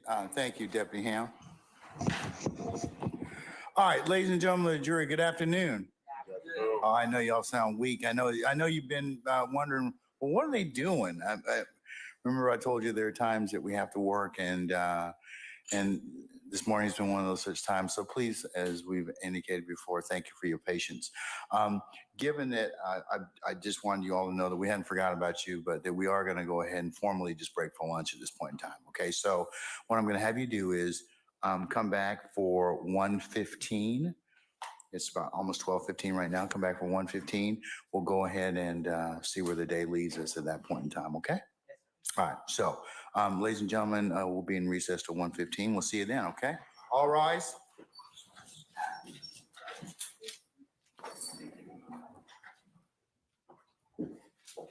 Okay, now they are going on lunch, right? But let me show you guys, those who did not get a chance to see my live, I'm going to show you what happened while we were on lunch, okay? And now I have to do this for the short people in the back. You know what I'm saying? Everybody need love. Education is for us all. Okay, here we go. Let's go ahead on and this is me at lunchtime, okay? I came on lunchtime to tell you guys what was going, get ready to go on. Okay, here we go. This is lunchtime. I'm live. We did a 40 minutes live, right? Here we go.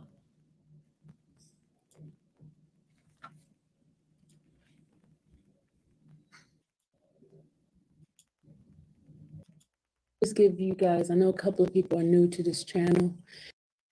You guys to do that for me, okay? Given these numbers, that's not a like number. So okay. I ask, it's a like number. I'm on my other phone looking at it too. And go crazy. So this morning when we got in, I didn't see Woody, but I heard he was there, right? He was already inside the room. And so when they came in, someone mentioned about him having an attorney and that he could not talk to them. That's why they had a meeting where the judge asked for the attorney to come down, right? So when I was in the courtroom, me eavesdropping and listening and everything, I heard the deputies like scrambling all over the place, right? They were scrambling all over the place trying to figure out what position each one of them was going to go and all that. Then I heard the captain in the hallway. They were saying how, that he said he was going to act the fool. That's his Woody. Woody said he was going to act the fool. And then I heard a mention of this is not the Wild Wild West, and that they're not gonna have that. They're gonna knock him out if he act up, that type of thing, right? So then I saw him walk in. That's when I told you guys that he had on a pair of white jeans and some work boots, right? Very not tall. He's not that tall as a guy, right? He came in and he sat in, they put him in the back room. Then they waited for his attorney to come in, right? So while waiting for his attorney, the judge took a break, and they took a break, and everybody was just off the chain, just going crazy all over, right? Tension, emotions was up the roof, right? I did mention to you guys there was argument, but I ain't gonna go into that. But people was just really tense, real tense. Because they don't know what he's going to do. We know they've seen him on Instagram. Then me eavesdropping, y'all. While I was eavesdropping, I heard, because reporters, we're the nosiest thing on earth. I'm just gonna tell you, if you don't want nobody to know your business, don't sit around because I'm gonna be like this, eavesdropping. Anyway, so while I was eavesdropping, I hear that he was giving three different deals along with his immunity. And and I'm like, and then I was like, 3 different deals. What is he gonna tell them? Right? That's what I'm thinking. And then I heard someone say, well, all they want him to do is talk against Jeffrey William, aka Young Thug. All they want is for them to talk, whatever information, even if it's a lie. They want him to get Jeffrey, basically the case is to get Jeffrey William. That's what the case is all about, right? So that's what I heard. That's why I had to put it in the chat that, they gave him 3 deals and all this kind of stuff, right? But listen, you heard when the judge went in there and they tell, judge trying to convince him to testify, and if he don't, the consequences of him not testifying, right? So basically, he's gonna go to jail if he doesn't testify. Be careful what I say. I'm a reporter. Well, I gotta be careful what I say. I'm eavesdropping. That's what reporters do. That's why half of the time they're like, oh, I'm not gonna talk near Miss Sylvia because I know she's gonna put it out. They know I eavesdrop, okay? Because if you're sitting right near me and I'm a reporter, I'm gonna listen to what you're saying. Yes, I am going to listen and I'm going to report it. That's what we do as reporters. Hello. That's why they be like, oh, Miss Sylvia's right here. Let's go someplace else. No, I'm just saying. That's what we do. Miranda, stop. That's what we do. That's why they say, hey, they be like, oh, they go Miss Sylvia right here. They'll run away from me, okay? Because they know if they're gonna say something, I'm gonna listen. That's why they better say it right. Because if they say it wrong, I'm gonna put it out, and it'll be the wrong thing, and they'll be like, oh, she lied. Right? I'm gonna be listening. Period. I'm gonna tell you what I hear. Okay. So if you don't want me to know, don't say nothing around me. It's my First Amendment to hear and bring the information as a press. Okay. That's why they be like, oh, there goes Sylvia. I ain't gonna say nothing because she's gonna put it out. Okay, here we go. So he he came in, and that's why I told you I got my camera on him, and because I did not know whether or not they're gonna not show his face and everything, right? So I had said, y'all, I have my camera right on him. He has on, I'm telling you what he has on, a pair of white jeans, or blah, blah, blah, blah, blah, blah, blah, right? And so the family starts coming in, because at first it was just myself and the attorneys and different people, right? So Miss Sylvia, to watch what she's saying, you know nothing and freedom of express. Yeah, I know nothing. I know nothing. All I know is what I hear. I'm not part of anything. But anyway, so I just lost my train of thought. So everybody came in and families are coming in, and I see Nut's dad, he comes in, he sits down, and Nut's mom come in and she sits down, right? And they're sitting in the front of me, and then George Cheedy comes in, he sits down. And so folks is asking like, okay, asking about George's name, and George hears his name, right? That's why I told y'all they were talking about George. So then George, him and his nosy self, George is nosy just like I am. George said, oh, I hear my name. Why am I being called? Then the deputy says, oh, we could talk about you if you want to. I'm like, the tension is like so thick, you could cut it with a knife, y'all. You could cut it with a knife. It was like, and he was like, no, I don't have a problem with you talking about it. I just want to know, why my name is being mentioned. Did I do anything wrong? That's what George says, right? So, and then she was like, no. So then we found out the reason why, because they trying to figure out who he is, if he had the right credentials, because he was taking pictures, right? George was taking pictures, and they want to make sure that he's okay to take pictures, which he is. He has a Rule 22, and he's there legitimately. He just haven't been there. A lot of people haven't been there. But because of this is happening, he decided, hey, this is the time to come in and let me get some information, get some reporting going on, and boom, right? That's fine. So because they haven't seen him, and there's people that's new in there, they didn't know who he was. Why is he taking pictures? And his name was mentioned. Okay. George went all the smoke. So that's that part. So now Woody's attorney comes in. He gets up there in the podium and gives his spiel about, the state talked to his client without him being there, blah, blah, blah, blah, blah, blah. Y'all heard that part. I don't need to go repeat that. So then now, the attorney told the judge that Woody was right there, right? So judge is talking like Woody's not here.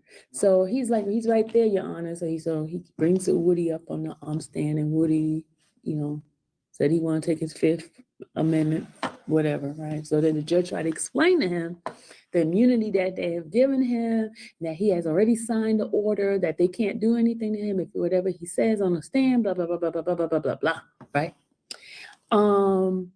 So that was that. Then they want to bring up some motions about different stuff that you already see. I'm not going to talk about that. But let me tell you what's going on behind the scene, behind the camera. Woody goes back into that room, into the little witness room. There's about 5 officers like guarding the room. Then they tell basically not too much movement around in the courtroom because it's so discombobulated, just disarray, just weird stuff. You know what I'm saying? All this extra stuff for this little tiny guy. That's why I said this little tiny guy. All right. So now they're trying to get this thing figured out. Now this is what I want to tell you guys. The exclusive that I got to tell you guys. This is what I got to tell you guys. I'm in the hallway, me and my nosy self, me and my nosy self. I'm in the hallway. I see Woody's out the room now, right? He's out the room. He's on the phone, right? He's walking, like he's pacing back and forth. There's an officer back there with him and everything, right? Why do Woody go and say, guess what he just said? He said, y'all, guess what he said? And y'all, I'm going to say the cuss word too. I'm going to say the cuss word because I'm going to give you the energy that this man put it on. Guess what he goes and say? Guess what he goes and say? Yeah. Because they got to wait for his attorney. His attorney's doing a case upstairs, and he said he'll be back down in about 30 minutes, so they decided to take a lunch. All right. Guess what he said? Guess what Woody said, y'all? Guess what he said? You close, T-Mac. Guess what he said? I'm about to cuss. So y'all, somebody pay that fine for me. I'm about to cuss. Somebody pay my $5 fine, but I'm about to cuss.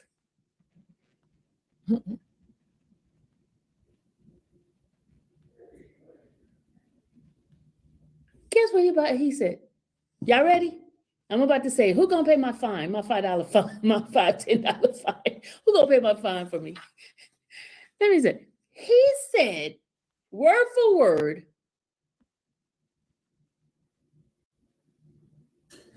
he said, fuck them. I'm about to go to jail. What that dude just said.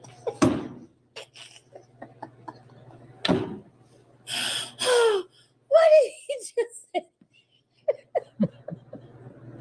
I'm laughing at myself, y'all. He said, fuck them. I'm about to go to jail. Y'all, I'm telling you, the judge don't even know this yet. We don't know it yet. He's pacing back and forth.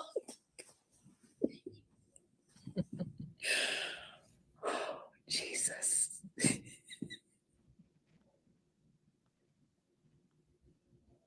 I wish I could have videotaped it, y'all. But No, wait. Listen, this is me talking during lunchtime, okay? This is me talking during lunchtime. When we went back from lunch, this is when the deputy told myself, George, and the cameraman that there's a possibility of him going to jail, okay? So I guess the deputy heard him too.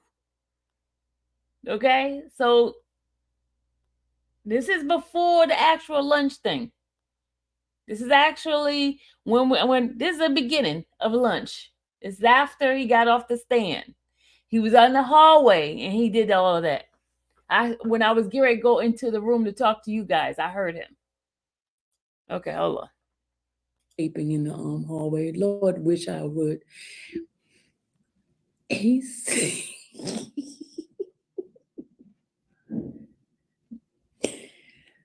oh my God, y'all.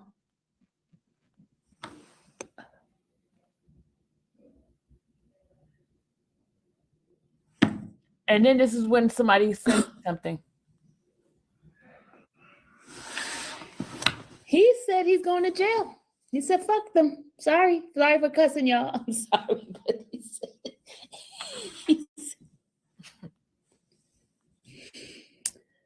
well, Lisa said, stop cussing. Okay. I'm gonna stop cussing. Okay, I'm gonna stop cussing. But that's what he said. That's what he said. That's what he said. Oh, that's what he said, y'all. He said we'll see when he comes back what he does in a witness stand. We will see. He said it. He said it. He said it, y'all. He said it. He said it. He said it, y'all. All 534 people have heard it. He said that. That is what he said in the hallway while he's back there. There's one officer that's with him. He's walking back and forth. And he said it. His attorney's upstairs. He's not downstairs. The attorney's not downstairs with him right now. He said it. He said it, Miss Sylvia. And remember, I'm not answering any question to anybody that don't have a number. You don't have a number with your question, I won't be answering it. Because y'all want to be selfish and not put your number in there.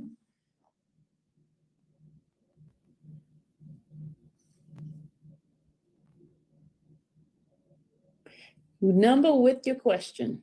Number, because I don't even know. If you ask me a question, I don't see a number, then I'm not going to answer your question. That's it. That's the rules in the Infamous channel. You want me to divide something? Who is China? Well, let me tell you. China told me that I better not use her name in my thing anymore.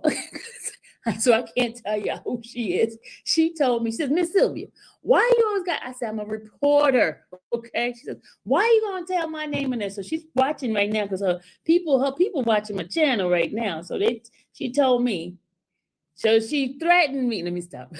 She told me not to use her. It's the second time you did that, Miss Sylvia. Stop using my name in your channel. Okay, so I cannot say her name anymore. Yes, she was on my behind. Yes, she was.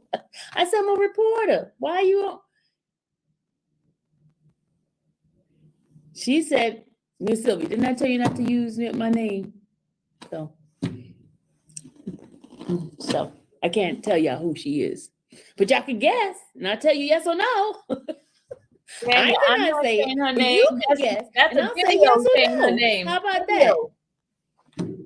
She's talking about I just How said, about no, that? I didn't say it. That's the video saying her name. Video. Sylvia, you're not nosy. You just like to know a lot. Yeah. Okay. All right. Yeah. Okay, we gotta go up a little bit. Sylvia said, hold on, we got here. But he's been pacing back and forth. He's on the phone, he's pacing back and forth. And then his attorney did tell them that he don't want to have his client arrested because if they want him to be able to walk out that door. 20 days, do it and call it a day. That's what Truth Be Told said. Hey, 731. You're not 730. How you making up numbers, Slick? Slick, I'm gonna punch you in your head. Excuse me, y'all. I'm sorry. I didn't mean that. He don't probably put down 731. He's not 731. 113. Can you answer my question? Okay, here for the T says, please, what triggered mom's crying? Nuts mom crying, Woody? What triggered it? Because she got up. She got up when he asked about the fifth, right? When Woody was on the stand and he said about he's gonna plead the fifth and all that, she shook her head, took a little tissue, she was crying, and then she got up and she left. She left. But she did come back afterwards, and then they, we did a lunch thing and stuff like that. But she was upset. Sylvia, what number? Oh, when you hit the like, whatever number that's left off, that's your number. I've been out and with the kids being okay. 132 says Woody should go lay down and redeem himself. Without him, state has nothing. Okay, yeah, I'm going down to the bottom because I'm way at the top. Okay, Jeremy 215 says, Auntie, based off of being there since the jump, what are you learning towards in reference to how the jury will vote based on not guilty? Sylvia, you've been avoiding my question. What's your number, Mike? I don't see no number, so I don't know. What part of number a question do you guys not understand me, y'all? Come on. Oh, Lord, Who walked out? Not they don't want to gloat. I don't think they were gloating, but they see that. Hey, hold on a second. the judges, yeah. Yay, there's Heather Lucas. Nobody's gonna take my seat. 250 Takesha. Sylvia, I bet it will be no complaints on your espresso. It was delicious. It was coming. You did say that, Miss Sylvia. I'm trying to get to the part where Can't contempt him for the same thing twice. Gunna. How the family feels about Gunna. Okay, here's when I'll start reading the thing. Somebody send me something. I'm trying to see what it is. Okay. Whatever y'all send me, it's not opening up.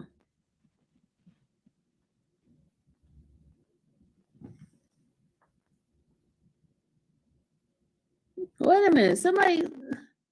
Wait, Woody's watching me? Hold on. Y'all see, okay, this is when I realized he's watching my live. Oh, wow. Woody's watching me.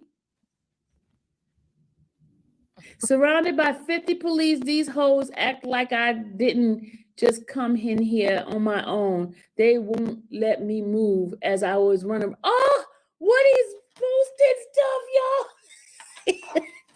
Y'all, Woody's posted stuff on his channel, y'all. What in the heck? Woody. Oh my God, y'all, Woody's posted stuff. This is my last jail time. I love y'all, and I have to take this trip. Oh, he just posted it.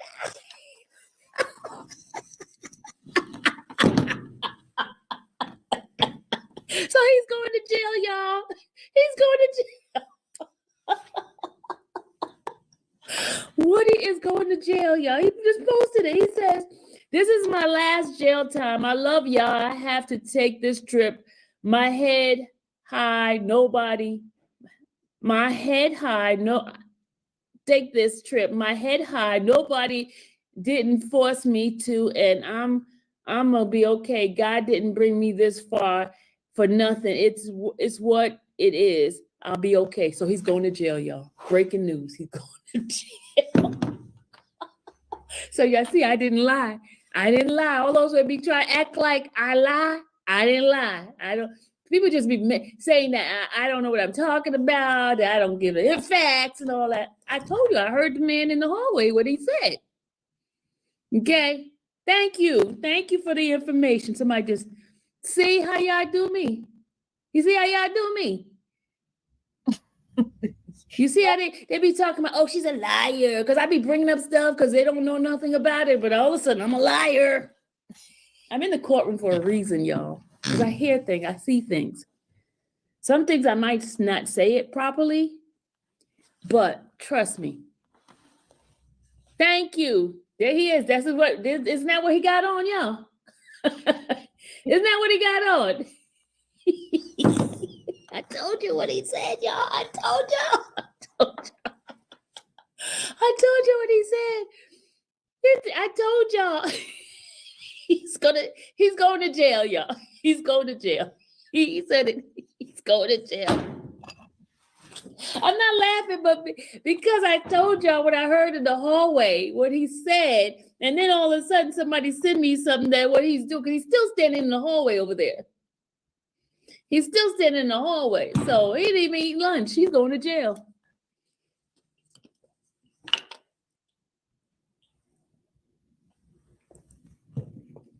He said he ain't crying. I'm telling you, he looked like he was crying. I saw his face. He looked like he was about to cry. He looked like he was about to cry. That's why I saw. Maybe he was upset. Maybe he was upset, and that's why, but he's going to jail, y'all. The proof is that. Thank you so much, my trusty person who's in his chat, who sees him. Yeah, he's going to jail, y'all. He's going to jail. He's going to jail, y'all. Thank you, Danny. He's going to jail. He's going to jail. He's going to jail. So we just wait for him to get his attorney to announce it to the judge. And he's going to jail. So I got 4 minutes to get back. Okay, because they're going to start on time. So we're going to go back. So don't forget, tonight I will give you guys a breakdown of everything. I'm going to tell you stuff that's happening behind the scene that you don't see on the camera. So make sure you guys subscribe, share, let folks know that I'm here. Let them know that I've been here from the beginning. And some of you guys just seeing who I am. But I'm the real deal. I promise you, I'm the real deal. I'm in here every day. Ask my peeps. They'll tell you. Y'all just seeing me for the first time in your life. Randa, leave me alone. He's gonna say, Miss. Well, look, my observation. Let me correct it. In my observation, it looked like to me that he was about to drop a tear. Okay, how about that? In my observation, I mean, you can't change my observation, right?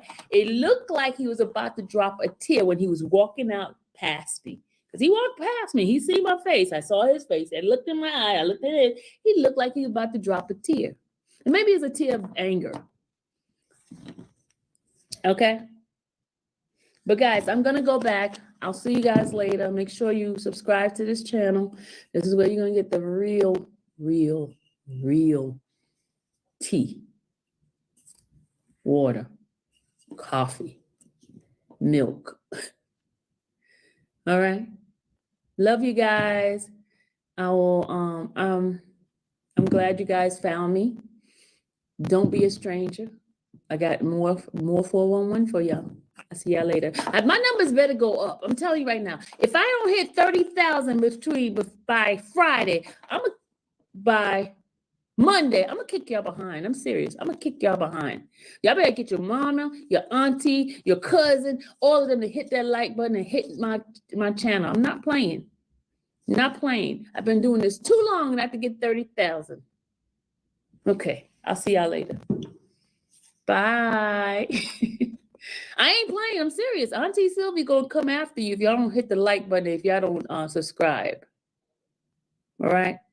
Love y'all. Bye.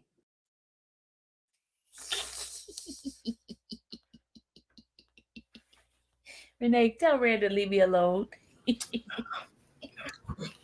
Exclusive.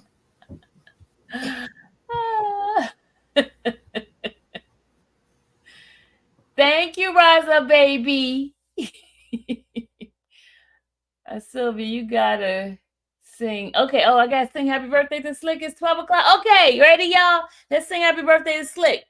Happy birthday to you. Happy birthday to you. Happy birthday, dear Slick. Happy birthday to you. Now we got to do the other version. Happy birthday to you. Happy birthday to you. Happy birthday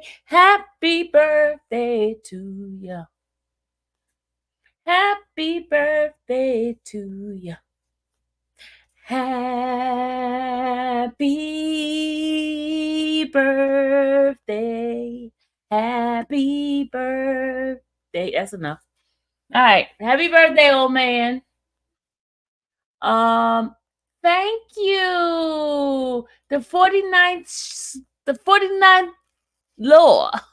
Thank you so much. I appreciate you. Welcome. Welcome to the Infamous family. You never know what you're going to get over here. Never know. Appreciate you. All right, Renee, you want to close us out? We would like to thank all of you for joining us tonight. First and foremost, we would like to thank you for joining us for entertainment, love, thoughts, talents, anything we want to share. And just remember, none of this is legal advice. None of it is legal advice. I just tell you what I tell you for my eavesdropping. Let me stop. All right, guys. I do have one more click for you guys tomorrow. So we're going to. I'm gonna come tomorrow, and I'm gonna give you guys a chance to get on this. Okay, I got ready to say the stand. Get on the platform and give your input because I want to hear what you guys got to say. I want to hear your thoughts. Even Robert could come up because Robert and I have been fighting for a while. Yeah, Robert's no stranger to this channel. Okay, y'all, Robert. Oh, let me hold on, y'all. I gotta say thank you to my Cash Apps because folks have been sending Cash App, and I want to show my appreciation. And one person told me not to say their name, so I'm not gonna say that person's name. Thank you for your Cash App, person. Thank you. There you go, Renee. You son of a gun. Renee showed again. She's just a blessing. A blessing. Who else? And Jimmy. Thank you so much, Jimmy, for your cash out. No, Zelle. I appreciate you. Guys, thank you so much. Thank you for showing me some love. Because you said where your heart is, where your money's at is where your heart is. So if you're giving up some of your money, it means you like me. For real. For real. For real. I'm serious. Because folks don't give up money unless they like a person. I like the work you do, Miss Sylvia. You keep doing what you do. Thank you. Thank you. Good night. Good night, everybody. Okay, may the Lord watch between me and thee while we're absent one from another. And guys, we hadn't had our church song in a while. Let's do our church song. Good night. Bye.